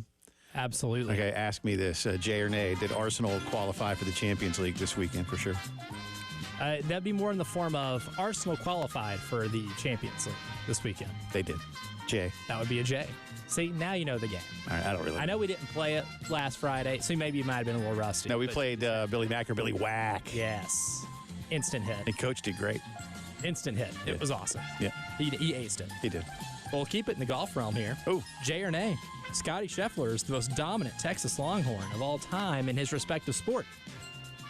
Ooh, in his sport. Yep. Boy, Ben Crenshaw was good, and he's got 2 Masters now. Scotty has 3. Spieth has his. You know what? Jay. There's been a lot. You know what? I mean, gosh, in all man. sports too. Tom Kite went to Texas. In all sports. Has there been a Texas Longhorn take over their sport like Scotty has in just the last few short years? I mean, I love me some Earl Campbell. I don't love Roger Clemens, but for a while he was pretty dominant. Won a lot of Cy-Youngs. I think Scotty's on his way, man. I think he's on his way. I think he's on his way. I'm not quite ready. KD only had the 1 year, and he's certainly been very good, but it's hard to, 1 year, I don't know. That's almost like saying, and then Kyrie, he went to Duke. I mean, he played like 5 games. Right. He was hurt almost that entire season. KD played the full season. Yeah, KD played, and he was good. I think Scotty's on the way, but there's I hate to say there's some good Texas Longhorns out there. J or nay? Being born in Texas A&M fandom is worse than being born into Toronto Maple Leafs fandom. Well,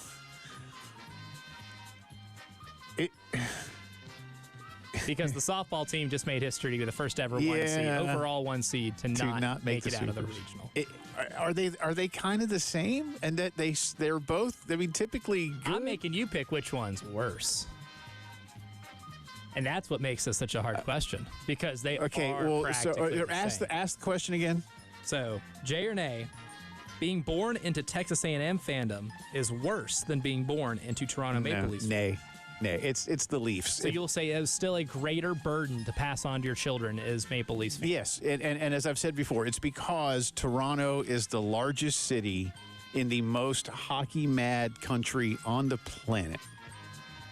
And their levels of futility, at least in terms of championships, are just like beyond the bounds of reality.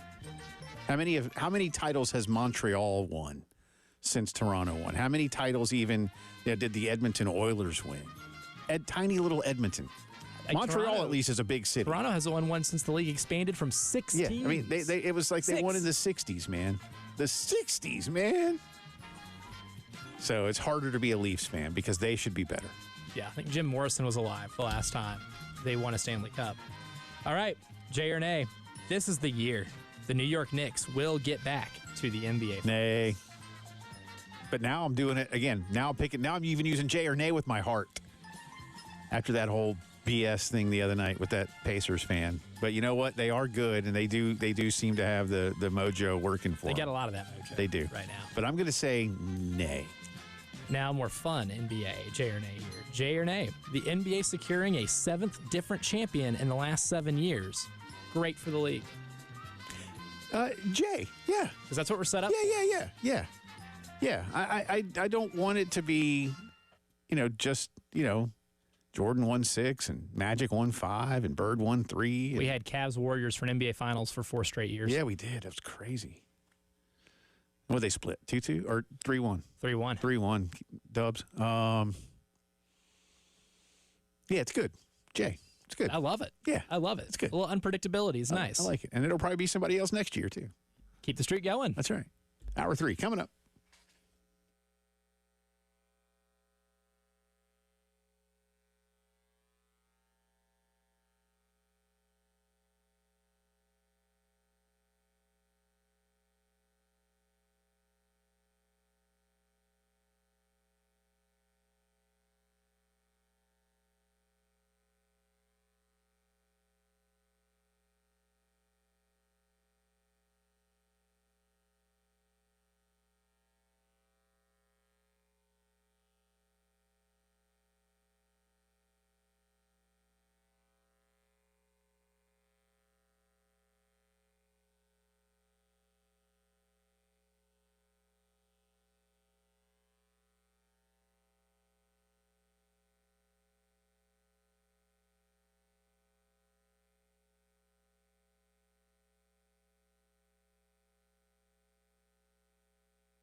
From the Wetzel's Automotive Traffic Studios, I'm Elijah Campbell. The few accidents to get to you, they're causing some issues on the roadways this afternoon. We're going to start here in Richland County. Got one on Alpine Road at US 1 and 2 Notch Road, Clemson Road near I-20, another one on Clemson Road at Summit Parkway, and on Hardscrabble Road at Summit Parkway. In Lexington County, it looks like we have one accident, a hit and run reported at Ashland Road at Bush River Road.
It is 5 o'clock news time on this Monday. Welcome back in. It's also the final hour of the postgame show. Alongside Elijah Campbell, I'm Jay Phillips. We start with Gamecock news on the diamond. The baseball and softball teams in very different directions these days. We'll start with Paul Maneri's club losing the final series of the year to the number one LSU Tigers after the thrilling come-from-behind win on Thursday night, 6-5 for the Gamecocks. They lose 8-1 on Friday and 7-3 in the season finale. That gives Carolina a 28-28 overall record, just 6 wins in conference play, 6-24. This is the worst season that South Carolina has ever experienced in Southeastern Conference baseball. Coach Maneri was asked in postgame to just look at the biggest issues that harmed his team over those 30 games. And I just said what I thought it was. We just, went up against players that were better than ours. I don't know what else to say. The last kid was throwing 99, 100 miles an hour. I don't have anybody throwing 99, 100 miles an hour. Their 2 starting pitchers the last 2 days have over 120 strikeouts. You'd have to add up 3 of our pitchers to get to 120 strikeouts. It's just, they got a guy that, how many home runs does Jared Jones have? Almost 19. We don't have anybody with 19. It's just, sometimes you got to just be honest about where you're at and what you're up against. And, the other teams, are a little bit more powerful and, better arms than we have. And we're out there competing as hard as we can with what we have. And,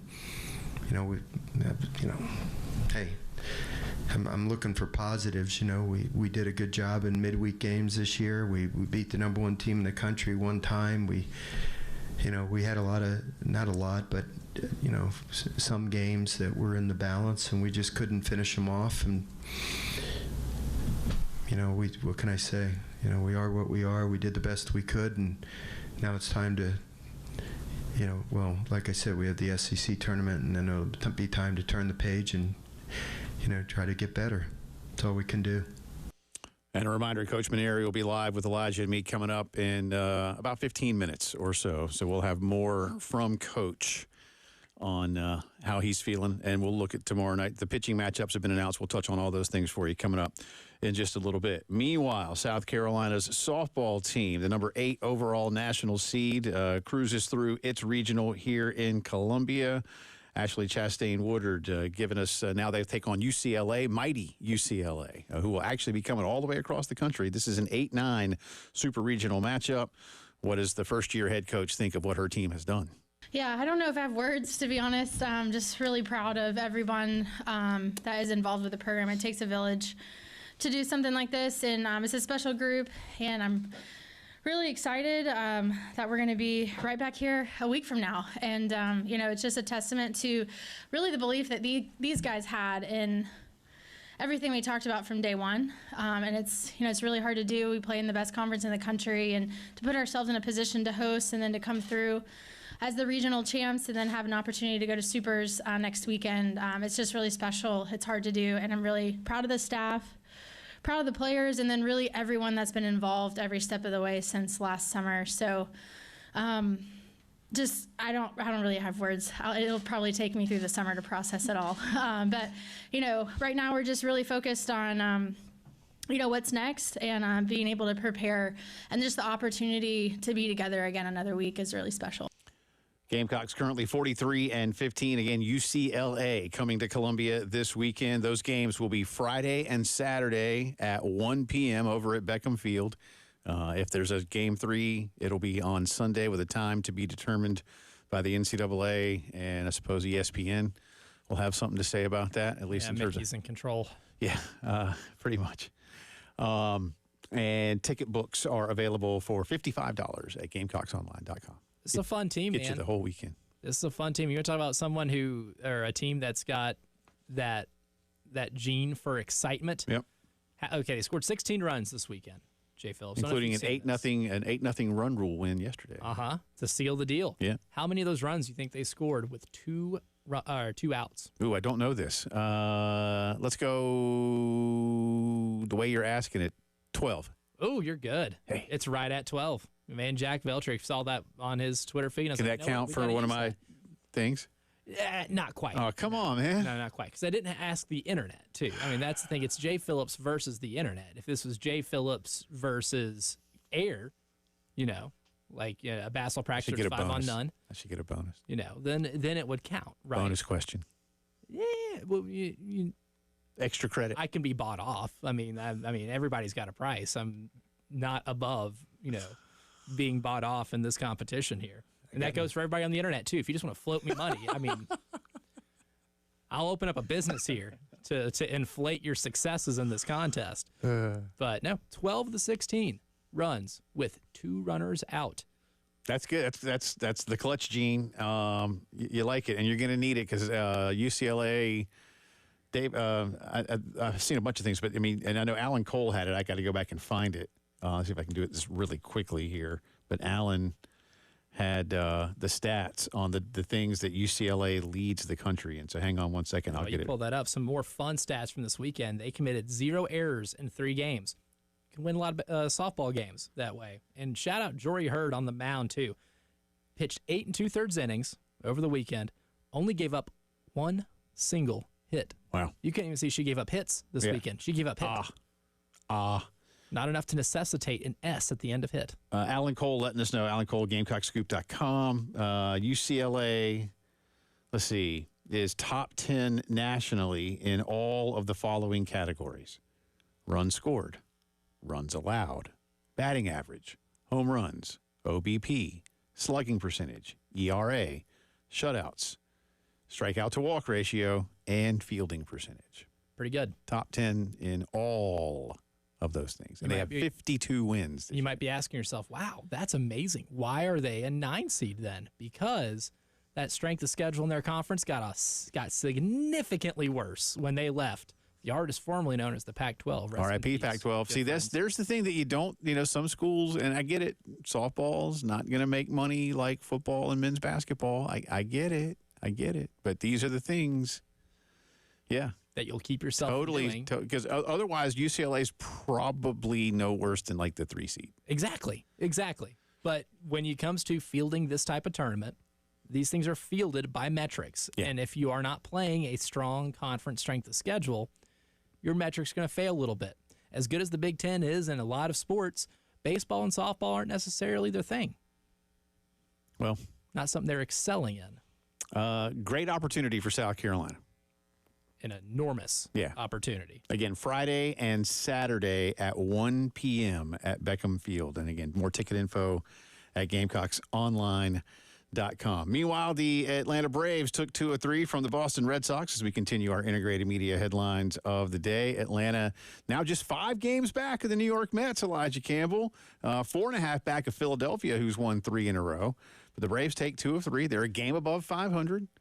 And really walloped the Sox yesterday, 10-4, after a very disappointing 7-6 loss Rafael Devers hit a home run in the bottom of the ninth to give the Sox the win on Saturday. He plays a lot better when he's happy about the position. I know, right? Which is DH. And Braves won 4-2 on Friday night. They're off today. They will be in Washington tomorrow, and Spencer Strider is expected to rejoin the team this week, and soon, Ronald Acuna. I'm looking Are at you getting ready to say Rafael? No, I just had Rafael Devers on who made news in a pretty bad way. Rafael Devers on the mind. But Ronald Acuna will be back with the Braves soon. You did see a story about Rafael Furcal, yeah. Not good. Yeah, Rafael Furcal had a missile for an arm, but I think the different type of missile has made news this weekend. Not good. Or last week. It was like a week ago. It was like a week ago. I wasn't expecting to see that headline at all. No. We didn't get to that during the news, did we? Maybe we should later. Anyway, there you go. So Braves, only 5 back. But Braves are also, let me go back and double check this for you. I think the Braves are still like in 6th in the wild card chase. Way too soon to worry a lot about that. Oh, yeah. That'll settle soon. But Braves behind the Diamondbacks, Cardinals, Giants for the wild card spots. NL West will probably get 3 teams in. Yeah, that's what concerns me. There's a really good chance. Yeah, that division is stupid. Yeah, that concerns me. No doubt. Scotty Scheffler won the PGA Championship up in Charlotte yesterday, and Scotty did it with his new driver. He and many others, including Rory McIlroy, had their drivers tested ahead of the tournament. They do this kind of rain. It's kind of like a drug test. A driver test. Yeah. And it's like a lot, like apparently, and I don't know enough about the science, but an older driver, think of it, maybe Elijah, like a baseball player being asked to have a brand new glove right before the World Series starts. Like you've had this puppy for a while, and it's nice and broken in, and it feels really good to you. It's all reliable, But apparently, drivers as they hit more, and the way these guys like to use them when they're kind of played with for a while, they have a little more spring, a little more juice to them. But Scotty's was one that was flagged. There were several guys, so he wasn't alone. They wasn't singled out here. Yeah. There were again Rory. There were others. Xander, I think too. But his was flagged, so he had to go into it with a brand new driver, and he still won by 6. Still won by a comfortable margin. By 6. Actually, I guess it was 5, right? Because he actually bogeyed that last time, so I think it was -11. But it was 6 going into the final hole. Yeah, but he looked good, and everybody else just kind of fell away, man. Bryson, John Rahm had a chance to kind of John Rahm's back 9 wasn't pretty. Win one for the Live Tour, and they both fell away. And not a lot of big names up there anyway, man, other than those guys. So, but good for him. That's 3. That's 3. Halfway now to the career Grand Slam. So I think he's going to get it. 28 years old. I think he's going to get there. He gets there for I think he's going to get there. I think so, too. I really do. That's our integrated media headlines of the day. Come back on the other side. We'll be joined live by Gamecock baseball coach Paul Mainieri.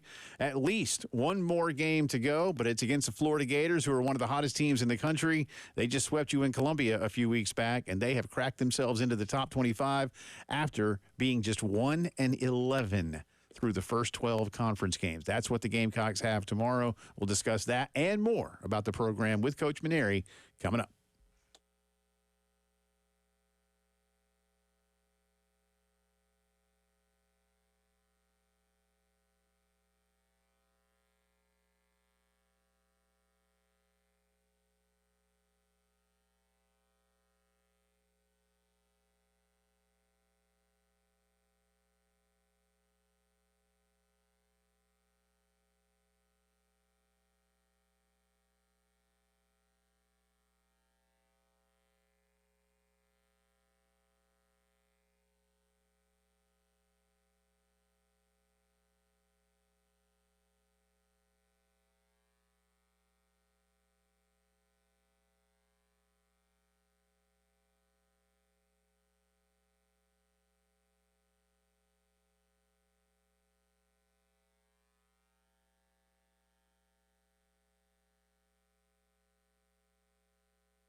17 minutes after 5 o'clock here on this Monday afternoon. Welcome back in. Alongside Elijah Campbell, I'm Jay Phillips. Gamecock baseball will be playing right around this time tomorrow. At least that's air time tomorrow, 5:15 Eastern, scheduled for 5:30-ish against the Florida Gators. It depends on how the first two games of the day go over in Hoover. But to discuss that and more, we welcome back onto the program the baseball head coach, Paul Mainieri. Appreciate the time as always, Coach. I know this has been a heck of a struggle, and you've been with us virtually every week discussing it. I am curious as to what your personal emotions were like on Thursday when you saw Louisiana State University in the other dugout. Well, I didn't really have a lot of emotion about it. I'm working for the University of South Carolina right now, and my only goal was to give us the best chance to beat the team that we were playing. It happened to be LSU that day. But, I kind of kept it out of my mind for all year, that we'd be playing them at some point. You spend 15 years at a place, obviously, you have some strong feelings. But I really felt like I did a good job of just forgetting who the opponent was and just focusing on our team and doing what was best for our team. When you look at a game like this, to go to the strictly baseball part of it, I'm curious. You've told us and many others, how you felt about the strength of the league going into this season relative to what you saw as it unfolded. And then here came the number one team in the country into your house. So how did you use this series as sort of the measuring stick of where your team is today, but also, Coach, again, because they're number one, how you measure what your program needs to be? Well, we played the number one team in the country, I think, earlier this year when it was Tennessee, and we played the number two team in the country, Auburn, last week. So it's every week is a top-ranked team, it seems. We have a long way to go. I mean, I'm not going to pull any punches here. We have a ways to go. We need to get improve in a lot of areas to be able to compete with those teams at that level. And, we're working hard at recruiting. We're working hard at, developing the players that we have in our program that we think will continue to be in our program and be main players for us. But, the record is what it is. The statistics are what they are. I think we're second to last in the league in hitting and second to last in the league in pitching. And, we need to get better. I mean, that's just the bottom line. So, I don't really, use a barometer right now because I don't even think we're close to those teams.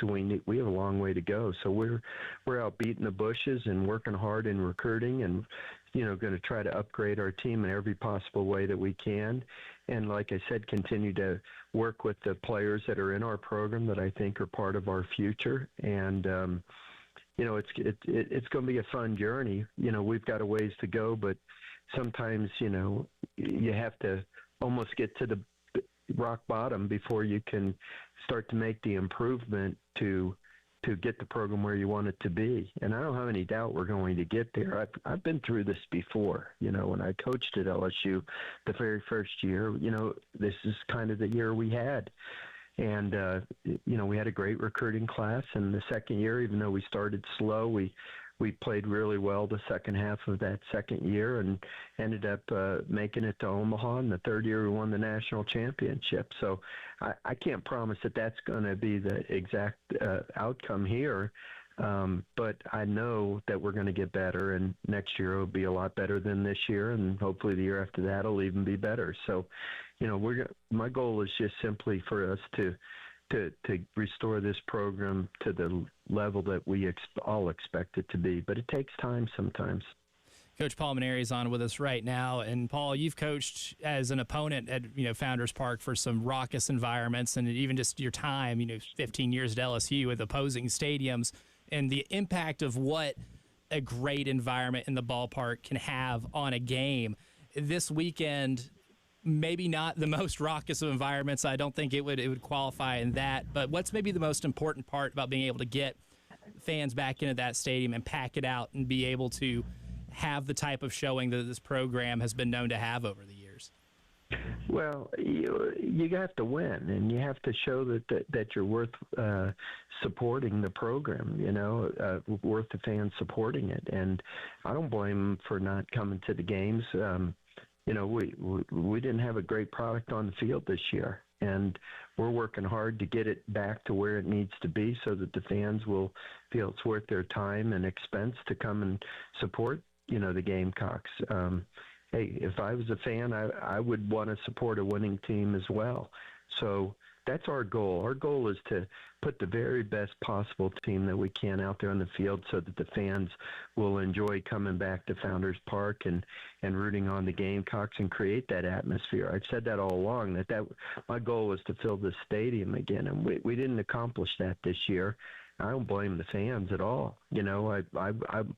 I only blame myself and our team, and for us to not provide the product out there that they would want to be at Founders Park and be supporting us. So we're gonna keep working at it. We're gonna get this thing. It just takes a little bit more time than most of us would like it to take. Coach, 9 of the top 18, if I do my math correctly here, schools in the RPI are from the Southeastern Conference. Again, building upon your history in the league, and now that you've had a 30-game assessment, at least of the teams that you've been able to play, would you say that Southeastern Conference is as strong as it's been since you've been a part of it? Every year I get it. When I was coaching at LSU for 15 years, everybody would ask me that, with each passing year, and I give them the same answer every year. I don't know how it can get any better. It's always been tough. It's always been the best league in the country. Typically every weekend is a series between 2 ranked teams. When I made a comment earlier this year, people ridiculed me for it because I said, it kind of caught me off guard. But really what I meant was I just couldn't believe that there were so many hard throwers. That's something that's really improved in the league. I mean, it's just unbelievable how many kids are throwing the ball so hard nowadays, 95 to 100 miles an hour. The last pitcher we faced against LSU on Saturday was throwing 100 miles an hour consistently. And, you just never saw that in college baseball, even a half a dozen years ago. And, the athletes are just improving every year. They throw the ball harder. They hit the ball harder. And you need to recruit the players that can compete at that level. I think the conference continues to be stronger. I think a major factor of why it continues to improve every year is because of the transfer portal, and because you have older players playing in the league than ever before. In the old days, a team might have a great season, and then they'd have to spend a year kind of developing their younger players, and then they'd be back in the hunt, in a year or two, whatever, and somebody else would take their turn. But now, teams just reload through the transfer portal. And, in many cases, they're paying a lot of money to get those players to come to their school. So, the league is older than it ever has been. I mean, the average age of a starting player in the SEC is so much older than it used to be. And the players are just bigger and stronger than they've ever been. So, the league, the quality of the athletes continues to improve, but the league itself has always been the best league. And, to compete in this league, you just got to keep working hard to get the quality of player that you need to compete at the highest level. And as it pertains to the SEC tournament this week, I mean, not a great draw getting Florida too. We know exactly how well that team has played down the stretch, but considering it wasn't that long ago when you guys played Florida and you certainly got the best of Florida, what lessons can your team take from a series like that, knowing that you have to face them with the continuation of your season on the line? Well, Florida swept us in Founders Park, so we can get the best of them. They got the best of us. But look, it doesn't matter who you play in this league. Everybody's going to be good, and we understand that. And I'm excited about playing the Gators. They handled us this past couple weeks ago. One game got really out of hand because they scored like 11 runs in the ninth inning to make the game, an embarrassing score. The game was, we were probably insurmountable, and we ran some young kids out there on the mound to give them the experience, and we just couldn't get the inning to end, and so the final score was very embarrassing. But it wasn't necessarily the kind of game that it was. And I think our players are going to compete really hard, and they're going to go out there and confidently play the game, and hopefully we'll be victorious. We're not going out there to just try to be competitive with Florida, even though they've been playing as well as anybody in the country. We want to go out there and win the game and get an opportunity to play another game. It's single elimination now, so it's either win or go home all the way through. So you just take it one day at a time and do whatever it takes to give yourself the best chance to win the game, and then hopefully you get to stay another day and play another opponent. And you've chosen Brandon Stone to go out on the hill tomorrow, Coach. What do you need to see from Brandon to make this successful, and then maybe get an opportunity to take on the only team you did win a series from this year in Ole Miss? Well, if you remember correctly, the Florida game, Brandon started the opening game, and after one inning, it started to rain. We had a 3-hour rain delay, and then Brandon came back because he wanted so badly to keep pitching, and he pitched well for a couple more innings, and then they got to him. So I think Brandon's got a chance to be successful tomorrow. He's a good pitcher. He's going to be better next year. We're going to get him in a little bit better shape. He's going to get stronger, and that 89 to 91 or 2 mile an hour fastball hopefully next year will be 91 to 94 or 5. And he's got great movement on his fastball. He's got good command. He's got a nice little tight slider, and I think Brandon's going to be a really good pitcher at South Carolina before his career is over. He has some improvement to make, and I think he will. But I think this experience tomorrow will be really good for him, and I think he'll pitch well tomorrow. That's what I have to believe. Coach, we appreciate the time as always. Best of luck against the Gators. We'll talk down the line. All right. Thank you, guys. Yes, sir. That is Gamecock head baseball coach Paul Mainieri. We'll reflect on what he had to say as part of the drive around the SEC. Get you ready for all the action in Hoover. That's coming up.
From the Wetzel's Automotive Traffic Studios, I'm Elijah Campbell with a few accidents to get to you. They're causing some issues on the roadways this afternoon. Two of them are in Richland County, one at Clemson Road at Summit Parkway, the other at Hardscrabble Road at Summit Parkway. So a pair of accidents over near Summit. In Lexington County, we have three. One is reported to be at I-26 eastbound at the I-77 exit 116.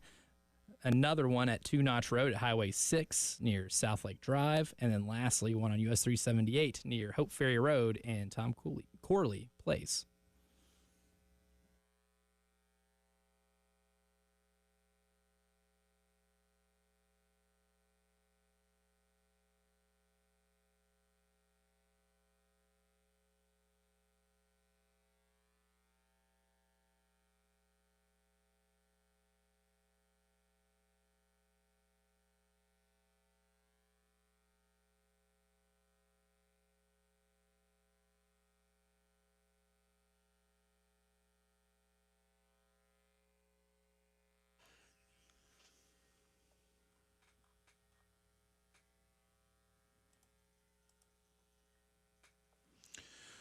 It is Drive Around the SEC time on this Monday. Welcome back in. Jay and Elijah with you. Appreciate Coach Maneri's time. Gamecocks and Gators right around now tomorrow. So this time tomorrow, Carolina, Florida should be getting underway in Hoover. I'll give you the full bracket in just a second. Reflecting just for a minute, Elijah, on some of the things that Paul just told us, you and I asked him rather directly, 2 weeks ago today, I believe it was. 2 weeks ago today. Do you believe you'll be back here at South Carolina? I'm not going anywhere. And you hear the confidence in his voice in terms of what it is that he feels needs to be done. And obviously we all know what that is in terms of upgrading the roster and the talent. It's going to be, again, we've, and for those who've just tuned in the last little bit, once again today on a Monday, we had a very spirited discussion on the phones, which I think is a positive for Jeremiah Donati. I know that's an odd thing to say, considering how bad it's gone, but the interest level remains high. Mm-hmm. There is some apathy, and I think that was, kind of manifested in a lack of attendance. And again, Elijah was at one of the games this weekend and gave us his firsthand account. But I've said before, too, Jeremiah Donati is in an unenviable position because there is still the overarching, can they afford to start over? Can they afford not to start over? And where Jeremiah and his staff, along with conversations with Paul, kind of, find the middle ground is going to be, very interesting. I think you and I both, like a lot of people, kind of believe that Paul, will return. Mm-hmm. I feel very confident. But do you return with stipulations? Do you return with? Oh, there'll definitely be stipulations. And was there staff change? What, again, I don't know. I think there's still a lot of questions to be answered, even if maybe we think the biggest one we already know the answer to. And I think that one of those things, too, is it's going to be an all-out blitz to try to make next year not just an improvement, but proof of this program's ability to get back to where it even remotely close to what it used to be, right? We're talking like maybe hosting. Like, you have to be able to show that you can that you still have that dog in you, right? And a lot of that's going to be by way of hitting the portal really hard and showing that you're spending the money. There's one thing to have the money and spend it, but show that you're doing it and doing it wisely, right? We're going to have to see, we talk about, or we've heard a lot from Paul about how much better SEC pitching has been in terms of velocity from when even he was last in the league. Can he show that he can get those guys? Can he bring in a starter who's got top-end heat that's pushing 97, 98? Can you get a difference maker that where every time he's pitching on a Friday, you expect yourself to win that game because of that? Can you be able to bring somebody into your lineup that mirrors a Jared Jones and is hitting 19 home runs? That's the type of standard that he even laid out in the clip that we played earlier in the hour, right? And to do that, you have to be able to spend a ton of money.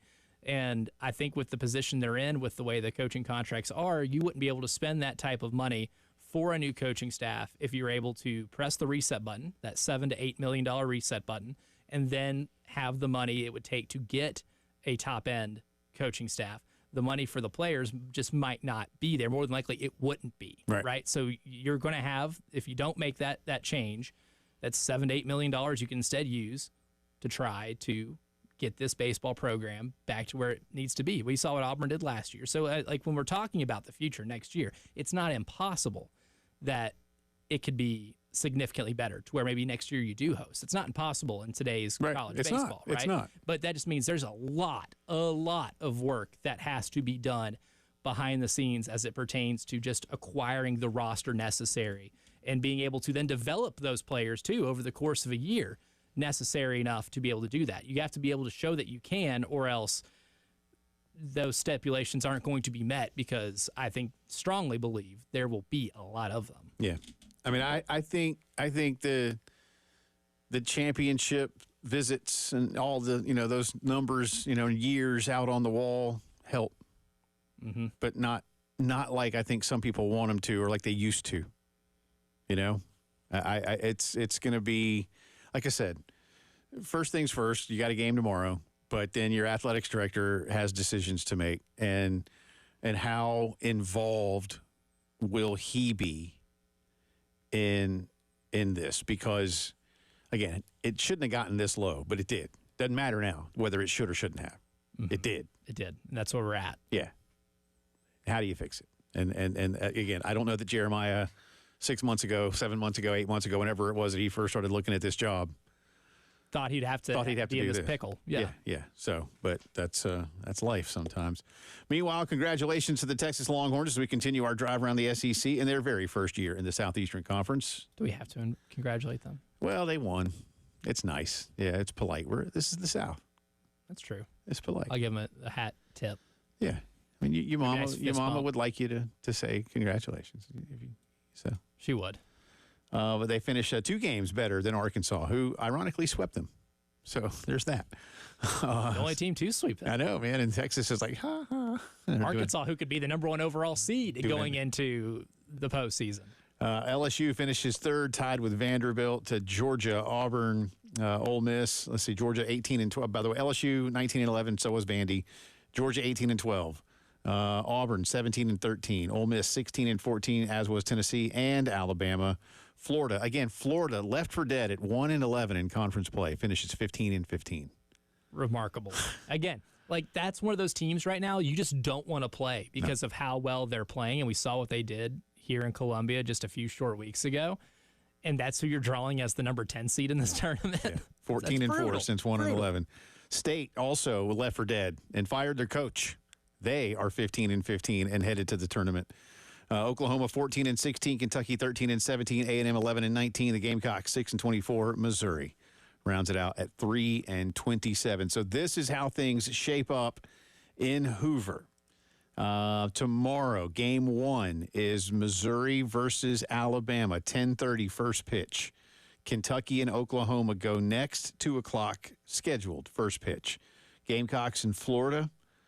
Then A&M and State. The Missouri-Alabama winner gets Tennessee. The Kentucky-Oklahoma winner gets Georgia. The Carolina-Florida winner gets Mississippi. The A&M State winner gets Auburn. And again, Texas, the number 1 seed. Arkansas, the 2. LSU, the 3. Vandy, the 4. They await winners on Wednesday. So tomorrow, Elijah and I will have an abbreviated program. We'll be leaving you at about 5:10, and then 5:15 will be airtime with Derek and Stewart on the call. Carolina, Florida, again scheduled for 5:30, and Brandon Stone on the hill for the Gamecocks tomorrow. Let me see here. Let me go back to his numbers. 2-6 with a 6.07. 43 strikeouts in 59 1/3. Billy Barlow, a senior righty for Florida. He is 1-4 with a 5.95. 44 strikeouts in 42 1/3. That's the drive around the SEC, brought to you by Herndon Chevy. Jay versus the Internet is next, and the Internet is winning.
All right, welcome back in. 11 minutes in front of 6 o'clock on this Monday. Jay and Elijah with you. Again, if you missed Paul Maneri, you can catch that on the YouTube page. And tomorrow, abbreviated version of the program as we make way for Carolina baseball at 5:15. Could be the final game of the season. Paul did also say, we didn't have it with him, but he said it in postgame Saturday, he does not feel strongly at all about Ethan Petrie's opportunity to play tomorrow. He's hurt. Yes. And if he's not playing tomorrow, I don't know if he's playing the next day. Yeah, I don't. And he, as Paul said, he wasn't even on the active roster for LSU. I mean, I think his time is done, and I think he just needs to heal up and get ready for the draft. Agreed. Yeah, I think that's probably his thought I process. think that's just what you got to do. As him. much of a gamer as the kid is, man, and he tried to give it a go last week against Winthrop, and you could tell it wasn't there. Yeah. All right, Jay versus the internet time here. Just for those who maybe have not yet heard it, you want to quickly set up what we do? Yep. Jay picks games against the spread or prop bets every day and will put himself up against the internet, meaning we put Twitter polls up every day around 11:30, 12 o'clock, and then you get to vote on them. And the winner of those polls represents the internet's pick. And right now, after both Jay and the internet went 1 and 2 on Friday night, Jay only advances to 3 and 9. The internet bowl eligible at 6 and 6. So congratulations, my friends. Why don't you ask things like, what did Jay have for breakfast? I got a much better chance of winning that. Well, you do. At least I would hope so. I mean, I could tell you today. Everybody misses layups sometimes. That's true. All right, what do we got? Right, and put you in a position to miss a layup. So, today, over under Nick Lodolo strikeouts against the Pittsburgh Pirates. It's all MLB because there are no NBA and NHL games tonight, no playoff games. So Nick Lodolo on the hill for the Cincinnati Reds, who just got done sweeping the Cleveland Guardians. First time in a long time. Over under 5.5 strikeouts. And I'll let you go pick first before I reveal the internet's pick because you are losing. Let's go. It's Pittsburgh, huh? Mm-hmm. Under. So Jay goes under. This is an important result because the internet overwhelmingly, 70% of the vote says over. Oh, boy. Did they know something I don't? You're banking on them not knowing something you don't. Sometimes when the discrepancy is that large, usually the other thing happens. So number 2, Gamecock great Christian Walker playing for the Houston Astros against the Tampa Bay Rays tonight. Over under 1.5 hits, runs, RBI in the end. Oh no, I'll let you pick again. Let you pick first because of the internet. And this is combined. Combined, yes. Will he have more than one hit, run, or RBI? Can I look up who he's pitching? Who's pitching for the Rays? Yeah, if you can do that in a timely manner. I'll try to do it really fast. Should put him on the clock. Should have a countdown. Yeah. Houston Astros. Okay, hang on a second here. I'm getting there. Close. Tampa Bay. And it will be. Yeah, give me over. So Jay says over in the internet with 61% of the vote also going over. Yeah. Well, the starting pitcher for Tampa has an ERA of 6.23. So you like his chances? And his whip is 2.08. So disgusting. Maybe he's an opener. Well, that's true. Tampa they Rays do it. They do a lot of that. Doing that. They do. Yeah, he's only. You're right. Actually, he is. He's only pitched 4 1/3. Yeah, they do that with regularity. Well, okay. I'm gonna. I'll keep it. Hey, if he hits a home run in the first at bat, there you go. It clears you. There it is. It clears you. And speaking of home runs, yes, the last one, Dodgers Diamondbacks tonight. Will Freddie Freeman or Shohei Ohtani hit a home run? Oh boy. God, I mean, this is just a yes or no. When's the last time Shohei hit a home run? Did he hit one this weekend? I think he did. Where's the game? I believe it is in Arizona. I'll double check for you while you ponder this. I want to say yes. So just, you know what? Yes. He says yes. Yes. Jay says yes in the internet. Another overwhelming one. 67% say yes as well. That game is in Chavez Ravine, so it's in LA. Yeah. And who's pitching? Brandon Fott is pitching for the Diamondbacks tonight. Having a solid season. He is actually 6-3 with a 3.73. That's pretty good, man. That's Been pretty. keeping up with him a lot on the fantasy baseball teams. Yeah, is he on your team? I'm familiar with his work. All right, so okay. I'm hoping he doesn't give up a home run. Give me. Yeah, I mean, Shohei's hit 16 home runs already, man. Freddie. Yeah, he's hitting the ball pretty well. Let's see, Freddie has. Freddie's just Freddie. Freddie has 9 home runs. So yeah, sure. All right. Hopefully this isn't a sucker bet. So wait. So I picked with them twice. Twice. Yep. So the big one tonight is Nick Lodolo. I'm keeping an eye on that strikeout total. Yeah, well, here's to going 3-0, which still wouldn't do a whole lot for me, but hey, It would get you within 2 games. I'm getting there. All right. Thanks again to Coach Maneri. For Elijah, I'm Jay. Have a great rest of your Monday. We'll do it again tomorrow at 3. So long.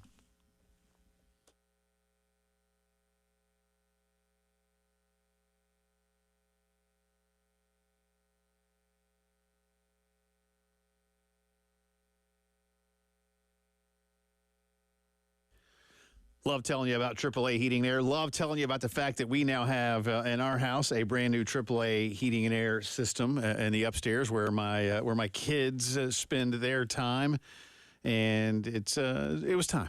It was time. It was very old.